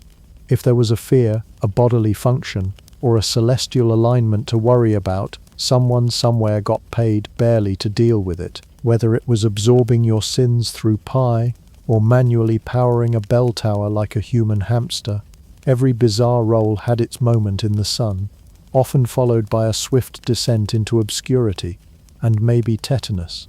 Looking back, it's easy to laugh at these professions.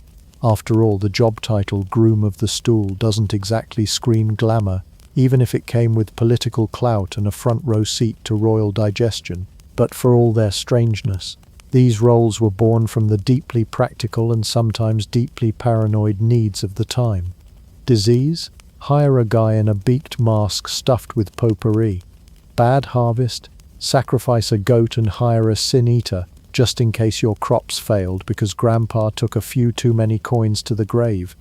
Each job was a weird little answer to an even weirder problem. Leech collectors? Medical tools with suction cups and a drinking problem. Plague doctors? The terrifying mascots of desperate healthcare. Rat catchers? Urban exterminators who bravely chased vermin while knowing full well that the vermin were better organized.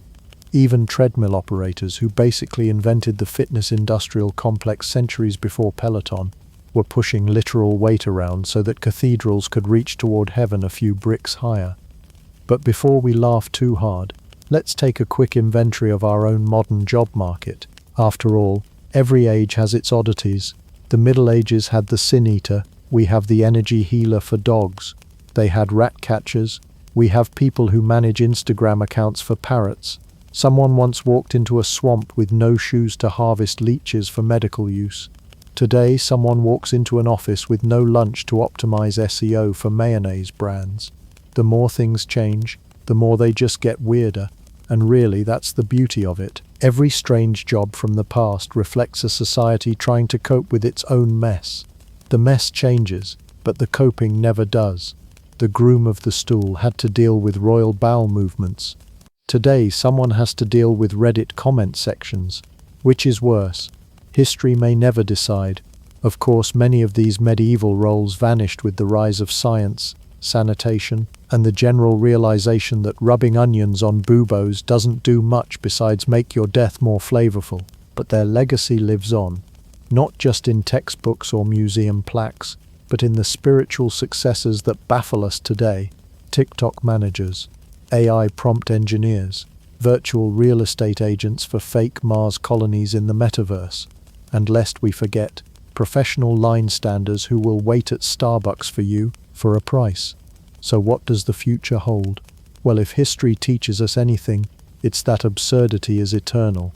Today's respectable title might be tomorrow's trivia question. Who's to say that in 500 years, archaeologists won't find a preserved business card that reads, Certified NFT Shaman and Digital Vibes Curator, and burst into laughter the way we do at Sin Eaters?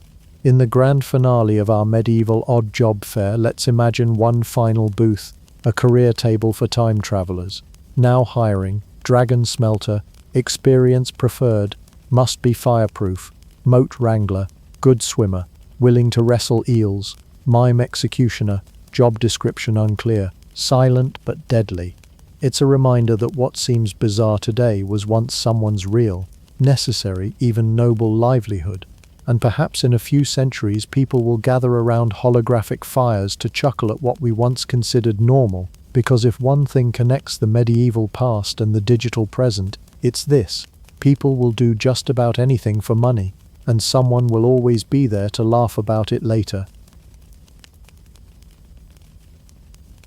Classical Athens, the birthplace of drama, and the kind of philosophy that makes modern undergrads cry into their cold instant ramen. It was the 4th century BCE, an era when togas were trending, sandals were high fashion, and men could argue for hours in public squares about the nature of existence without anyone calling security. Athens was booming. Picture white marble temples gleaming in the Mediterranean sun, the Parthenon standing proud on the Acropolis, and Socrates pacing barefoot like a bearded Roomba with opinions. There were theatres, bustling agoras, and enough statues of gods to make it feel like Olympus had gone into real estate. Philosophers wandered around like unpaid podcasters, asking things like, what is justice, and can virtue be taught? Questions that, to be honest, still don't have clear answers. And in the midst of all this scholarly chest-beating and intellectual flexing, entered Diogenes. If Socrates was the stern professor asking deep questions, Diogenes was the guy in the back of the class flipping him off and eating a raw onion. He was Athens' inconvenient truth, a man who decided that the only thing worth worshipping was freedom from all societal expectations, and probably bathing too, based on how often he refused to do it. But before we dive too deeply into Diogenes' antics like mocking Plato to his face or telling Alexander the Great to buzz off, let's first understand the world he chose to flip off entirely. Classical Athens was a paradox wrapped in a paradox, wearing a philosophical hat. On the one hand, it was a democracy, but only if you were a free male citizen, women, slaves and foreigners, no voting for you. It had great architecture, but sanitation was, let's just say, experimental. And while people admired the pursuit of virtue, they still cheated on taxes and whispered gossip in the baths like any good Mediterranean society. It was a place where intellect was the ultimate currency. Your ability to wax poetic about metaphysics over wine could get you status, students, and even free dinner. which is probably why there were so many philosophers it beat working for a living. You had your big names, Socrates, who loved asking uncomfortable questions until he got executed for it, Plato, who turned philosophy into a school and then filled it with cave metaphors, and Aristotle, who basically invented entire academic disciplines between breakfast and lunch. But cynicism, that was the punk rock wing of Greek philosophy. Now in modern slang, being a cynic means you don't trust politicians' ads or anyone who says trust me. But back in ancient Greece, cynicism was a full-blown rejection of materialism, social conventions and comfort. It wasn't about being grumpy, it was about radical authenticity. A cynic aimed to live in accordance with nature without shame, possessions, or, apparently, soap. The founder of this ideology was Antisthenes, a student of Socrates who thought even his old teacher was being too fancy. Antisthenes preached virtue through simplicity, and that true freedom came from needing nothing. But Diogenes? Diogenes took that simplicity, lit it on fire, threw it into a temple, and danced on the ashes. Where Antisthenes was principled, Diogenes was performative. He wasn't just advocating for simplicity, he became simplicity, with a side of snark. He was once asked where he was from and replied, "I am a citizen of the world." That may sound Instagram-worthy now, but back then it was philosophical heresy. Identity was everything, and Diogenes tossed his out like yesterday's grape leaves. Born in Sinope, modern-day Turkey, Diogenes was exiled for defacing currency, which, honestly, is the most Diogenes way to start your resume. Upon arriving in Athens, he became a disciple of Antisthenes, but quickly evolved or devolved into a kind of philosophical shock jock. He lived in a jar, well, technically a large ceramic storage vessel called a pithos, because rent was expensive and he hated furniture. He ate with dogs, slept in public, and urinated wherever the mood struck, which really made dinner parties a gamble. Diogenes saw himself as a living critique of society. If someone claimed to be virtuous, he'd test them by asking questions, usually while half naked and possibly eating raw vegetables. If a rich man flaunted his wealth, Diogenes might respond by masturbating in the marketplace and shouting that he wished hunger could be satisfied as easily. Subtlety was not his brand. He called out hypocrisy like it was an Olympic sport. If other philosophers debated morality in abstract terms, Diogenes responded with one-man performance art, often involving questionable hygiene and complete disdain for pants. So why did anyone take him seriously? Because Diogenes was the embodiment of his ideals. He didn't just preach freedom from societal expectations, he lived it, loudly and uncomfortably. He became a kind of urban legend in his own time, a real-life troll whose antics forced people to question their own values. In a city that prized image, Diogenes chose authenticity. In a world obsessed with honor, he chose honesty, brutal, smelly honesty. And while Plato defined man as a featherless biped, Diogenes brought a plucked chicken into the academy and declared, "Behold, a man." You know how every rebellious teenager wants to upset the system, maybe start a band or dye their hair blue?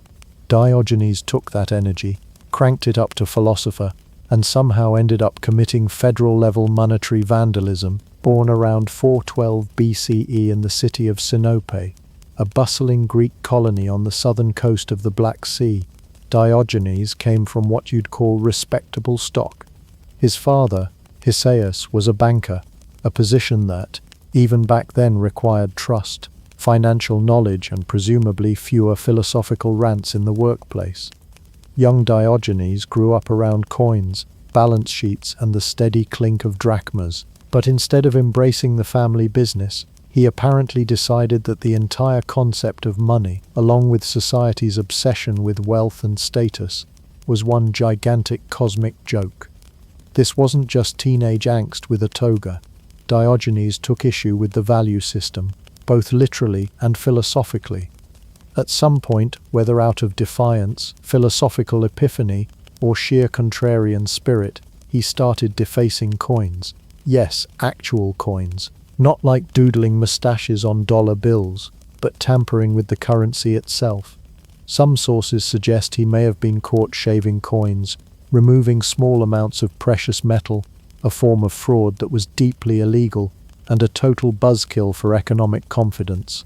Others argue that he was deliberately mocking the very idea of state-backed value, trying to highlight how arbitrary and artificial money was. Either way, Diogenes managed to go from banker's son to persona non grata faster than you can say devalued currency. The authorities in Sinope were not amused. You'd think that being the son of a well-known banker might buy him some leniency, maybe a stern talking to or a brief time out in the agora. Instead, he was exiled, banished from his city, stripped of reputation, property, and status. Most people would take this moment to reevaluate life choices, maybe tone down the coin defacement and pick up something less inflammatory like goat herding. Diogenes, he took exile as a cosmic green light.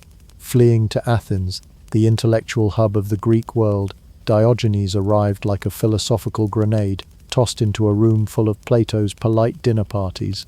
This was a city filled with thinkers obsessed with ethics, logic, virtue, and the ideal forms of things.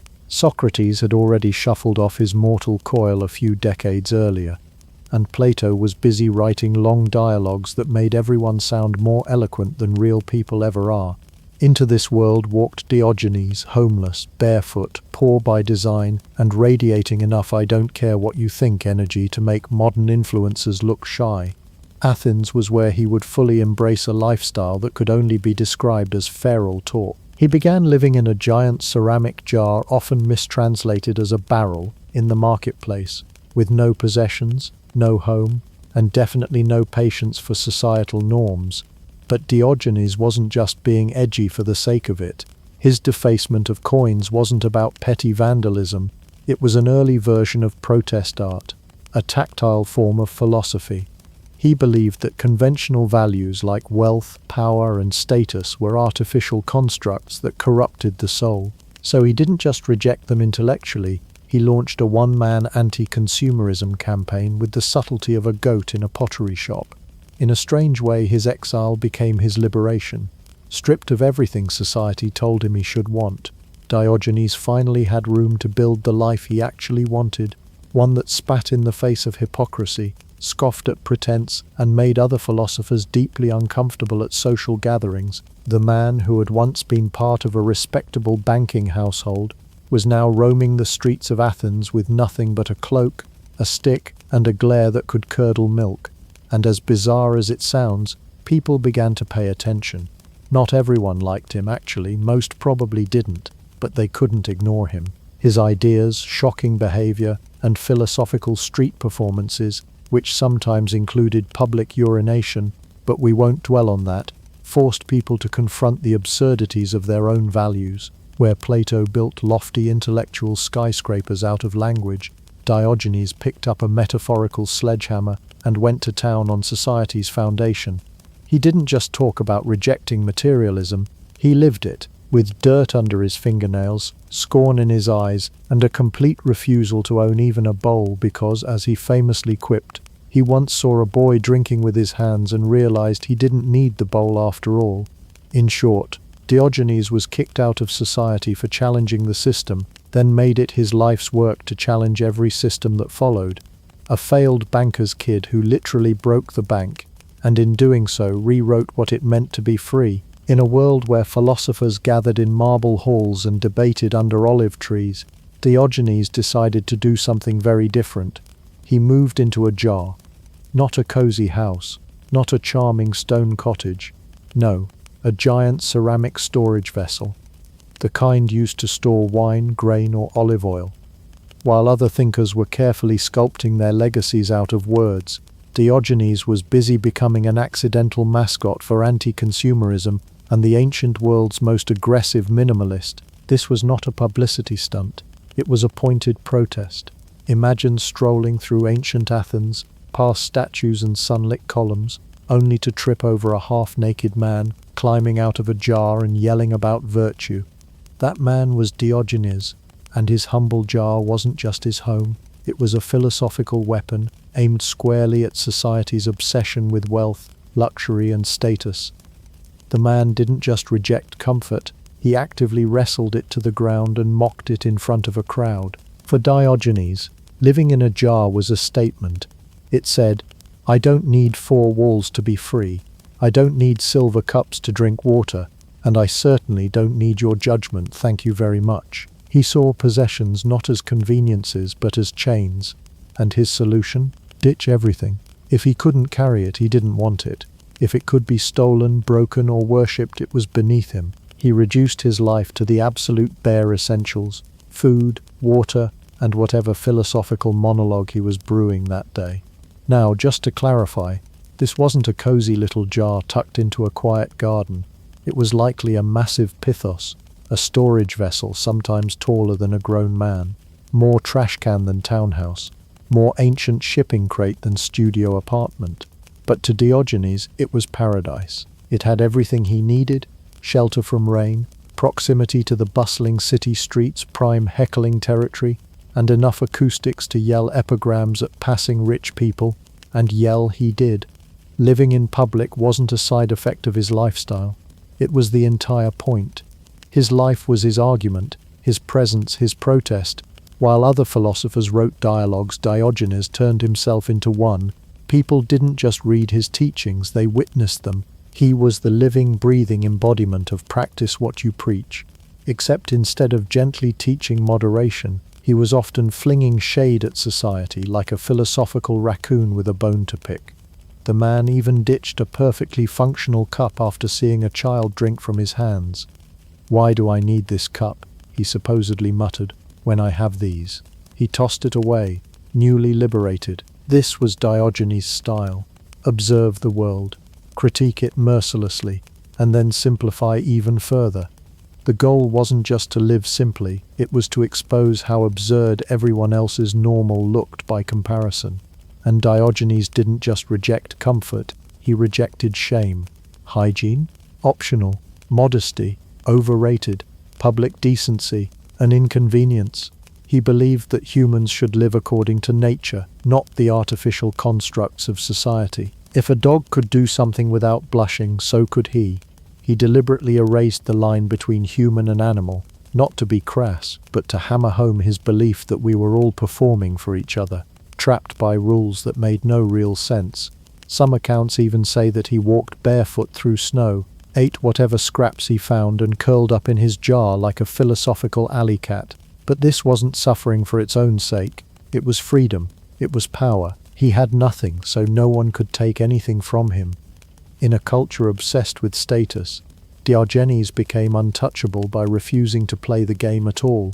His jar became a symbol of rebellion, of authenticity, of absurd courage. It said, "I see your marble villas, and I raise your wine jug and eternal smugness." Diogenes didn't just drop out of society, he built a new one jar-sized footstep at a time, and people noticed. He wasn't a forgotten madman muttering in a corner. He was famous, feared, admired. Tourists came to see the man in the jar, the anti-Socrates who turned simplicity into a spectacle. Even the powerful couldn't ignore him. He became the ancient equivalent of a viral tweet, short, sharp, and deeply unsettling to anyone with a mortgage. So next time you're scrolling minimalist home tours or reading about decluttering your closet, just remember, Diogenes did it first. By the time Diogenes had settled into his ceramic jar lifestyle, he wasn't just homeless, he was a walking, talking philosophical Molotov cocktail.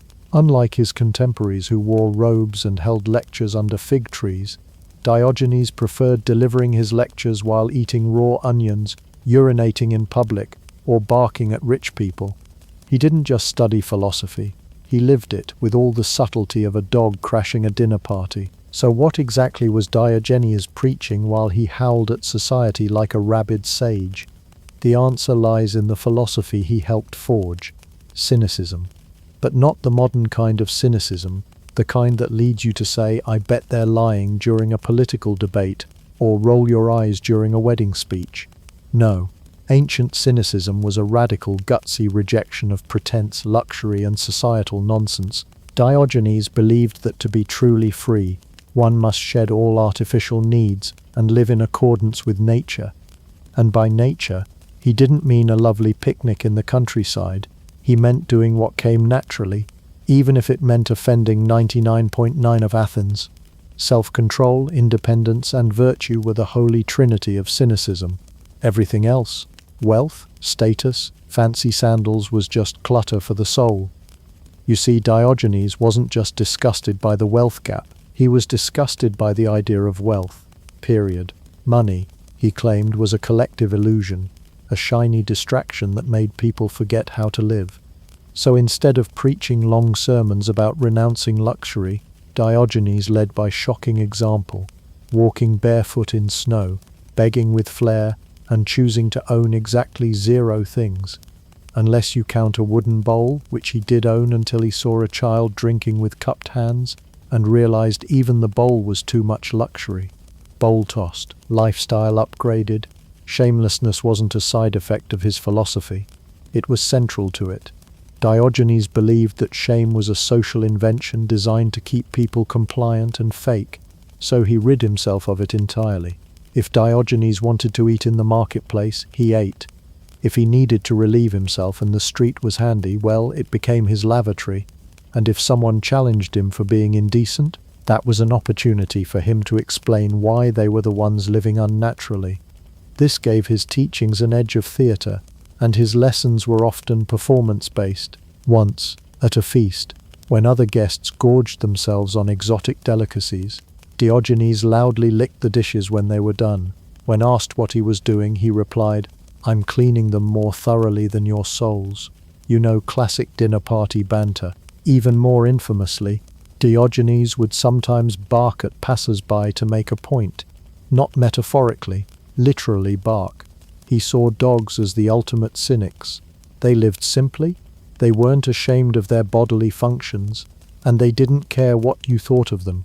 For Diogenes, dogs were moral role models, which is why when someone insulted him by calling him a dog, he took it as a compliment. In fact, he leaned into it, so much so that he earned the nickname the Dog of Athens. His followers, the early cynics, looked up to him not just as a thinker but as a kind of aggressive, dirt-covered guru. Imagine a life coach who throws your phone in a river and then teaches you how to fish with your teeth. That was the Diogenes method.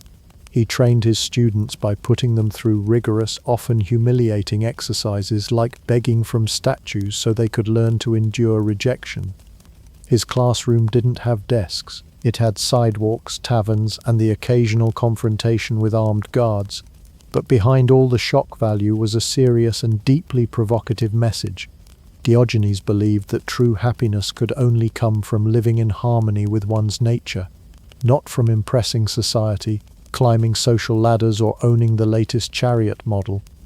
The more people chased comfort and respect, he argued, the more they became enslaved to it. To him, the only real freedom was found in complete detachment. He was like the Socratic method. If Socrates also mooned the city council and used sarcasm as a primary teaching tool.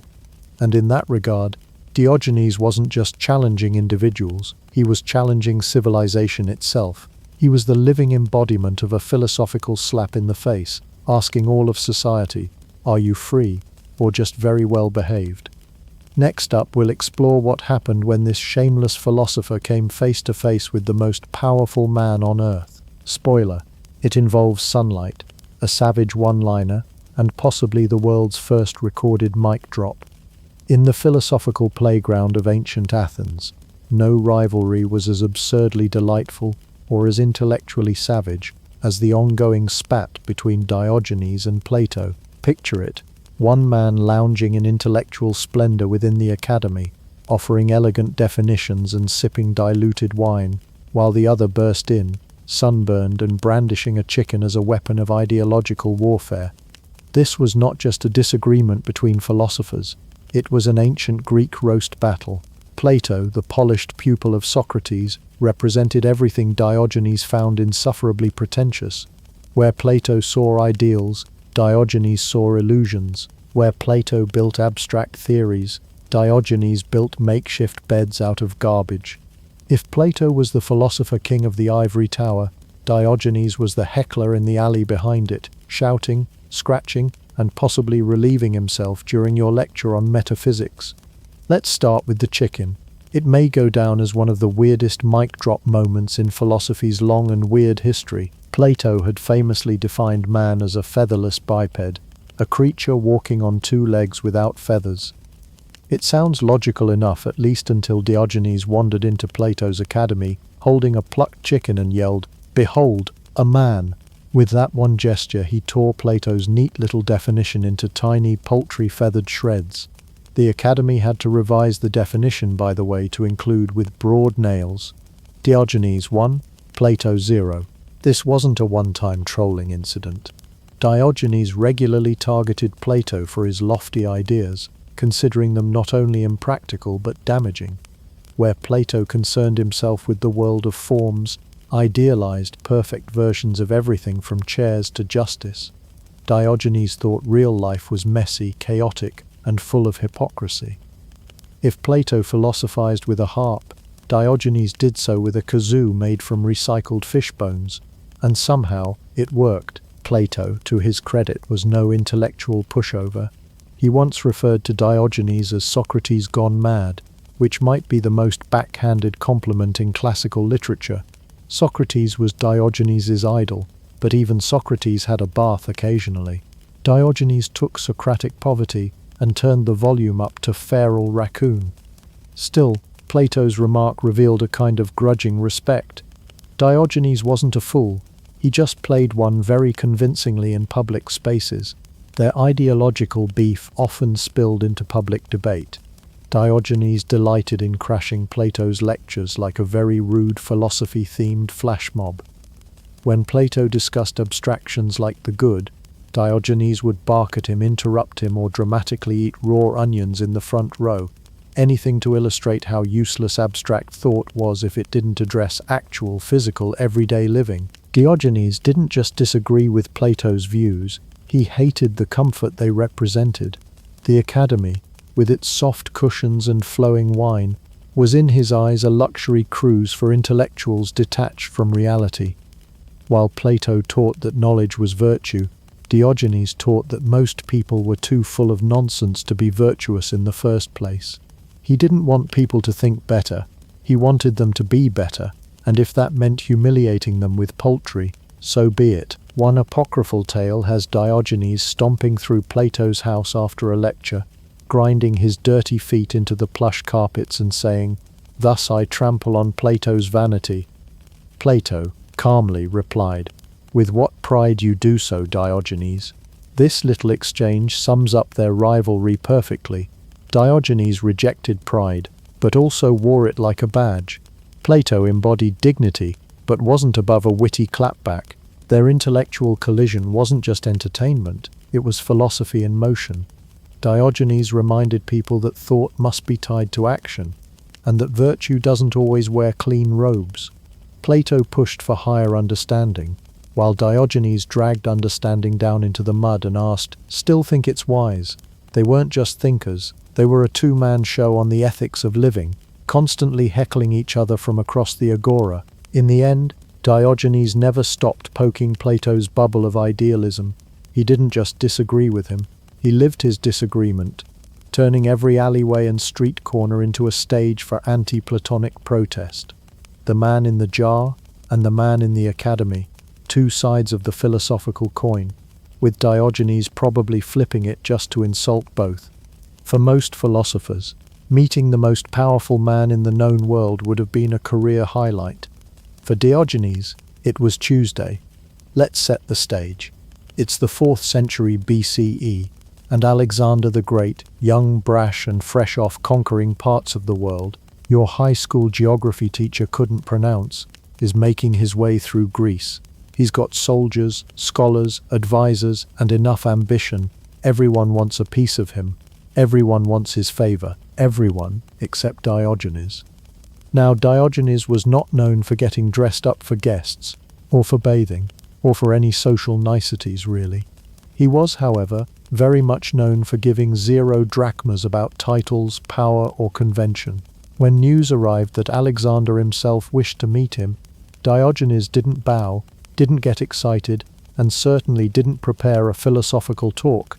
He just sat there half naked, lounging in the sun like a sunburned goblin with confidence. And so Alexander arrived.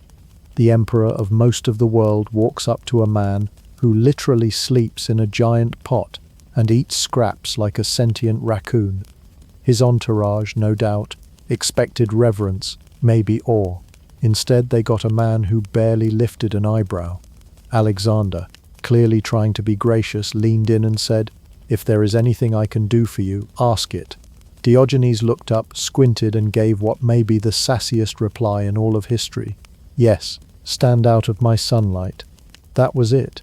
No small talk, no flattery, just a clear message. I don't need your empire. You're blocking my vitamin D. And here's the kicker. Alexander didn't get angry. He didn't order Diogenes jailed, exiled, or turned into philosophical mulch. In fact, the great conqueror was apparently impressed. He turned to his followers and famously said, "If I were not Alexander, I would be Diogenes." That's not just praise. That's like Jeff Bezos telling a guy living in a shipping container, "You're living the dream, man." And while some historians have debated whether the meeting happened exactly this way, the legend has stuck around for centuries, because it tells us something real, even timeless. Alexander may have conquered cities, but Diogenes had conquered himself. It's a fascinating philosophical showdown, because in many ways the two men represented the extremes of human desire. Alexander, ambition incarnate, always reaching for more. Diogenes, contentment embodied, with nothing left to prove or even own. One craved the world, the other rejected it wholesale. The sunlight comment wasn't just a witty comeback, it was a statement. Diogenes didn't just want nothing from Alexander, he wanted him to go away, because power, prestige, and conquest meant nothing to someone who had trained himself to be utterly self-sufficient. No palace, no riches, not even a decent pair of sandals, just sun, freedom, and occasionally yelling at statues. For Diogenes, this moment was the ultimate philosophical flex. He didn't write books or found a school. He didn't care about followers, fame, or nice robes. But in this single interaction, he put the entire concept of worldly success under the world's most dismissive microscope and found it lacking. Of course, to the average ancient Greek and modern reader, the image of a near-naked man scolding an emperor like a dad yelling at a kid blocking the TV is inherently hilarious. But it's also deeply telling. Diogenes wasn't just trying to be rude, he was demonstrating in the sharpest way possible what it means to live according to one's philosophy. No exceptions, no sellouts. And ironically, this legendary encounter immortalized him far more effectively than any statue or scroll ever could. He may not have ruled an empire, but he ruled his story. So, while Alexander's cities fell and empires crumbled, Diogenes' comeback echoed through history, passed along by philosophers, writers, and wisecracking teenagers on the internet. It was a burn so timeless, it outlived both of them. In the great theatrical drama that was ancient Athens, Diogenes didn't just break the fourth wall, he kicked it over, shouted at the audience, and then relieved himself in the orchestra pit. This was a man for whom shame was not a moral compass, but a social illusion meant to keep people obedient, anxious, and wearing sandals in places that clearly called for none. If Socrates was the gadfly of Athens, Diogenes was the full-on stray dog biting at your ankles, especially if you happened to be wearing gold-plated ones. One of Diogenes' core principles was that society had lost touch with nature. In his view, civilization was a big performance of pretense, and he was going to tear down the stage curtain with his bare, probably dirty hands. So while most philosophers might have lectured about virtue in some shady grove with a polite crowd of tunic wearers, Diogenes took his thoughts on truth and hypocrisy straight to the streets, along with his bodily functions. Let's be clear, Diogenes didn't just live outdoors, he performed outdoors, eating, sleeping, arguing, scratching, and yes, doing all the other things that normally require some kind of please knock sign. It wasn't because he lacked the concept of privacy. He just thought it was a dumb concept altogether. Why hide what's natural? Why be ashamed of what animals do in front of us daily? His answer to all societal discomfort was basically, "That sounds like a you problem." Perhaps the most notorious aspect of this lifestyle was his penchant for handling his personal needs in full public view. We're talking about urination and defecation. For Diogenes, this wasn't some bid for shock value, though it certainly got attention. It was a direct philosophical attack on shame. He challenged people to ask, if something is natural, why hide it? And more importantly, why pretend to be outraged when the real discomfort is the mirror he's holding up to your face? One story goes that Diogenes was caught, mid-gesture, engaging in a very private act in a very public space. When scolded, his response was cool and shameless. "If only rubbing my stomach could cure hunger too." That wasn't just wit. It was a sledgehammer swung straight at the artificial boundaries society draws between body and mind, need and virtue. He also had a particular fondness for the Athenian agora, the bustling marketplace full of buyers, sellers, chatter and philosophers holding court. Diogenes would wander the stalls, eating like a man with no shame and arguing like one with no off switch. He'd chew loudly, talk while chewing, criticize while chewing. There's a good chance someone somewhere invented napkins just to avoid sitting near him. But he wasn't being obnoxious for the sake of it. He was protesting the idea that wealth or etiquette equals wisdom, and what better place to do that than the heart of Greek capitalism? To Diogenes, public spaces weren't just convenient, they were essential. He believed philosophy didn't belong in academies or temples, it belonged where people were, distracted, busy, caught up in their illusions. He was a walking Socratic ambush, minus the polite dialectic, and with far more barking. Yes, barking. Diogenes identified so closely with dogs. His cynic school literally comes from kainikos, or dog-like, that he was known to bark at people who angered him or violated nature's code with unnecessary pride. Imagine being a wealthy merchant showing off your imported spices, only to be barked at by a philosopher covered in yesterday's dust. And speaking of dogs, Diogenes took their behavior as the ultimate philosophical model. Dogs eat when they're hungry, sleep when they're tired, mate when they feel like it, and don't bother pretending to be better than other dogs. In Diogenes' worldview, that was the pinnacle of honest living. So when he dropped his pants in the agora or squatted next to a column, he wasn't having a moment, he was making a point. A very pungent, very unignorable point. What most people saw as shameful, Diogenes saw as honest, and he wielded that honesty like a club. When someone asked him why he was behaving like an animal, his reply was cutting, "Because I live among animals." To him, hypocrisy was far more disgraceful than anything his body might do. He didn't want to shock people for fun.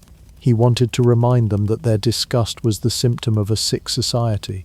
Diogenes wasn't just living outside, he was philosophizing outside. Every act, no matter how vulgar it seemed, was a philosophical demonstration, a live-action critique of everything Athens held dear: status, wealth, politeness, clothing, and public order. To many, he was a madman. To a few, he was a prophet. But no one ignored him. You couldn't ignore him. He was the streaker at a royal banquet, except the streaker had an opinion on your tax code and was ready to argue about it for 3 hours. And in the end, that's what made Diogenes so radically unique. He didn't just talk about freedom, he lived it, in its rawest, itchiest, most mosquito-prone form. While others feared being laughed at, Diogenes knew laughter was just the sound people make when they see their own pretensions exposed. If you thought Diogenes would quietly shuffle off this mortal coil and politely expire under a fig tree, think again. The man who spent his life turning polite society inside out had no plans to go gentle into that good night, or even with a clear death certificate. Like everything else about him, his final days are shrouded in contradictions, confusion, and just enough dark comedy to make a philosopher spit wine.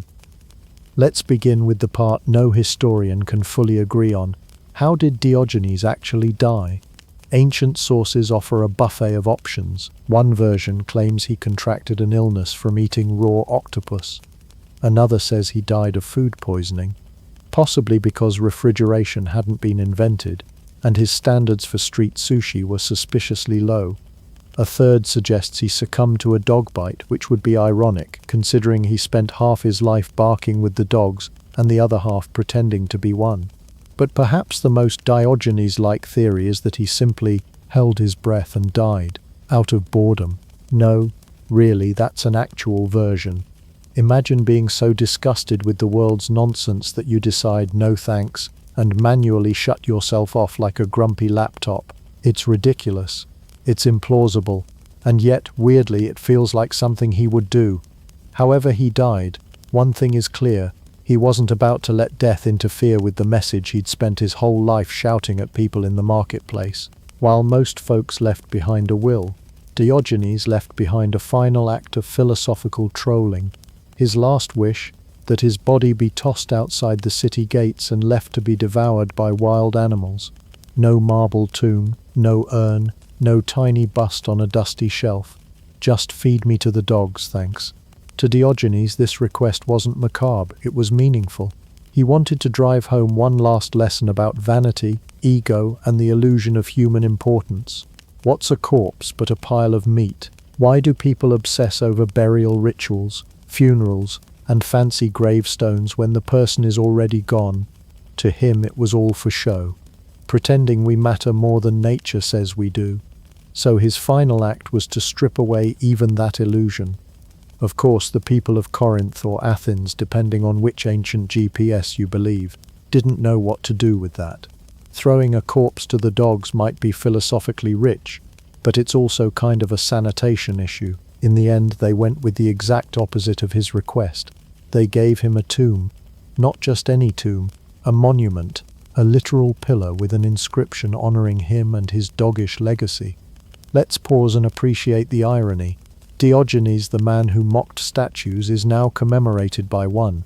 The man who rejected pomp and circumstance, given a memorial. He may have wanted his body fed to animals, but society just couldn't let go of its traditions, even in the face of someone who spent his entire existence poking holes in them. Even after death, Diogenes did what he did best, made people uncomfortable, forced them to rethink everything, and inspired arguments that outlived him by centuries. Did he really hold his breath until he passed out? Probably not. But the fact that ancient writers found that version plausible tells you all you need to know about his brand. He was a walking paradox, a man who lived like a joke but left behind some of the most serious questions any thinker has asked. What is happiness? What is freedom? What does it mean to live authentically? And maybe most importantly, why are we so afraid of discomfort, whether it's in how we live or in how we die? Today, Diogenes is remembered as the godfather of cynicism, the original minimalist, and the philosopher who taught the world how to bark. But his death proves something else. He wasn't just a man who lived his beliefs, he died them too. No compromise, no grand send-off, just a final request to remind us that the body is temporary, the soul is optional, and the only thing that really matters is how loudly you call out hypocrisy before the curtain falls. If you saw a man today living in a jar, insulting celebrities, refusing shoes, and barking at influencers, chances are you wouldn't call him a philosopher, you'd call security. And yet Diogenes of Sinope, who did all that and more, managed to go from history's most misunderstood maniac to the scruffy spiritual grandfather of an entire philosophical movement. At the time of his dust-covered, sunlight-loving life, Diogenes wasn't exactly getting booked for talks. Most of his contemporaries saw him as the ancient equivalent of a streaking man yelling at pigeons. And yet somehow this wild-bearded anarchist carved himself into the marble face of philosophical history. His school of thought, cynicism, would go on to influence giants like Zeno of Citium, the founder of Stoicism, and would echo through the halls of later thought like a dog bark in a canyon. Let's start with what made Diogenes different. He wasn't a philosopher who pontificated from plush couches. He didn't publish neat scrolls or offer academic lectures. His entire philosophy was his life, a performance piece with no intermission and no fourth wall. Diogenes believed truth had to be lived, not lectured, which is admirable, until he's relieving himself in the middle of the marketplace to make a point about natural living. Still, performance art with that kind of commitment has rarely been seen since, unless you count that guy who duct-taped a banana to a wall in 2019. What's wild is how deeply his message rooted itself over time. The cynics who came after Diogenes embraced his fierce independence, his self-sufficiency, and his disdain for empty social customs. They didn't all live in jars or have a vendetta against tunics, but they took his core belief seriously, that society's values are often a hot mess, and a wise person sees through the illusion. Diogenes' bark lived on too, literally and metaphorically. Stoicism, a more polished philosophical school that grew out of cynicism, adopted his emphasis on inner peace, virtue, and detachment from material things, just without the urinating in public bit. Marcus Aurelius, the Roman emperor and philosopher, probably never slept in a barrel, but he did echo Diogenes' call to strip away illusion and live according to nature. But let's zoom forward about 2,000 years. Because Diogenes isn't just some marble bust gathering dust in a museum. He's alive in spirit, every time someone shouts uncomfortable truths into the void of polite society. The guy who makes a one-person protest outside Parliament dressed as a hot dog, Diogenes would have approved. Minimalists who live out of backpacks and post TikToks about how they don't need furniture, they're echoing his rejection of excess, just with better lighting and affiliate links. Even street artists like Banksy feel a bit Diogenes adjacent. They use public space to challenge norms, ridicule institutions, and point fingers at the absurd. Sure, they usually keep their trousers on, but the impulse is the same: question everything, especially the stuff that's considered normal. In a more digital vein, Diogenes might be the patron saint of trolls, not the petty rage-filled ones, but the clever tricksters who roast hypocrisy with one-line zingers. He was the OG ratio machine. He didn't care about reputation, and he had no patience for carefully worded nonsense. He weaponized wit like a philosopher saboteur, dropping truth bombs wherever people least expected them. It wasn't always polite, but it was honest, and that's perhaps the key to his enduring appeal. Diogenes didn't just reject society's rules. He made you question why those rules existed in the first place. Why do we feel shame about things that are natural? Why do we worship wealth, titles, or fancy homes when none of that guarantees happiness or even basic wisdom? In a world still dominated by image, illusion, and curated perfection, Diogenes is a bracing slap of reality.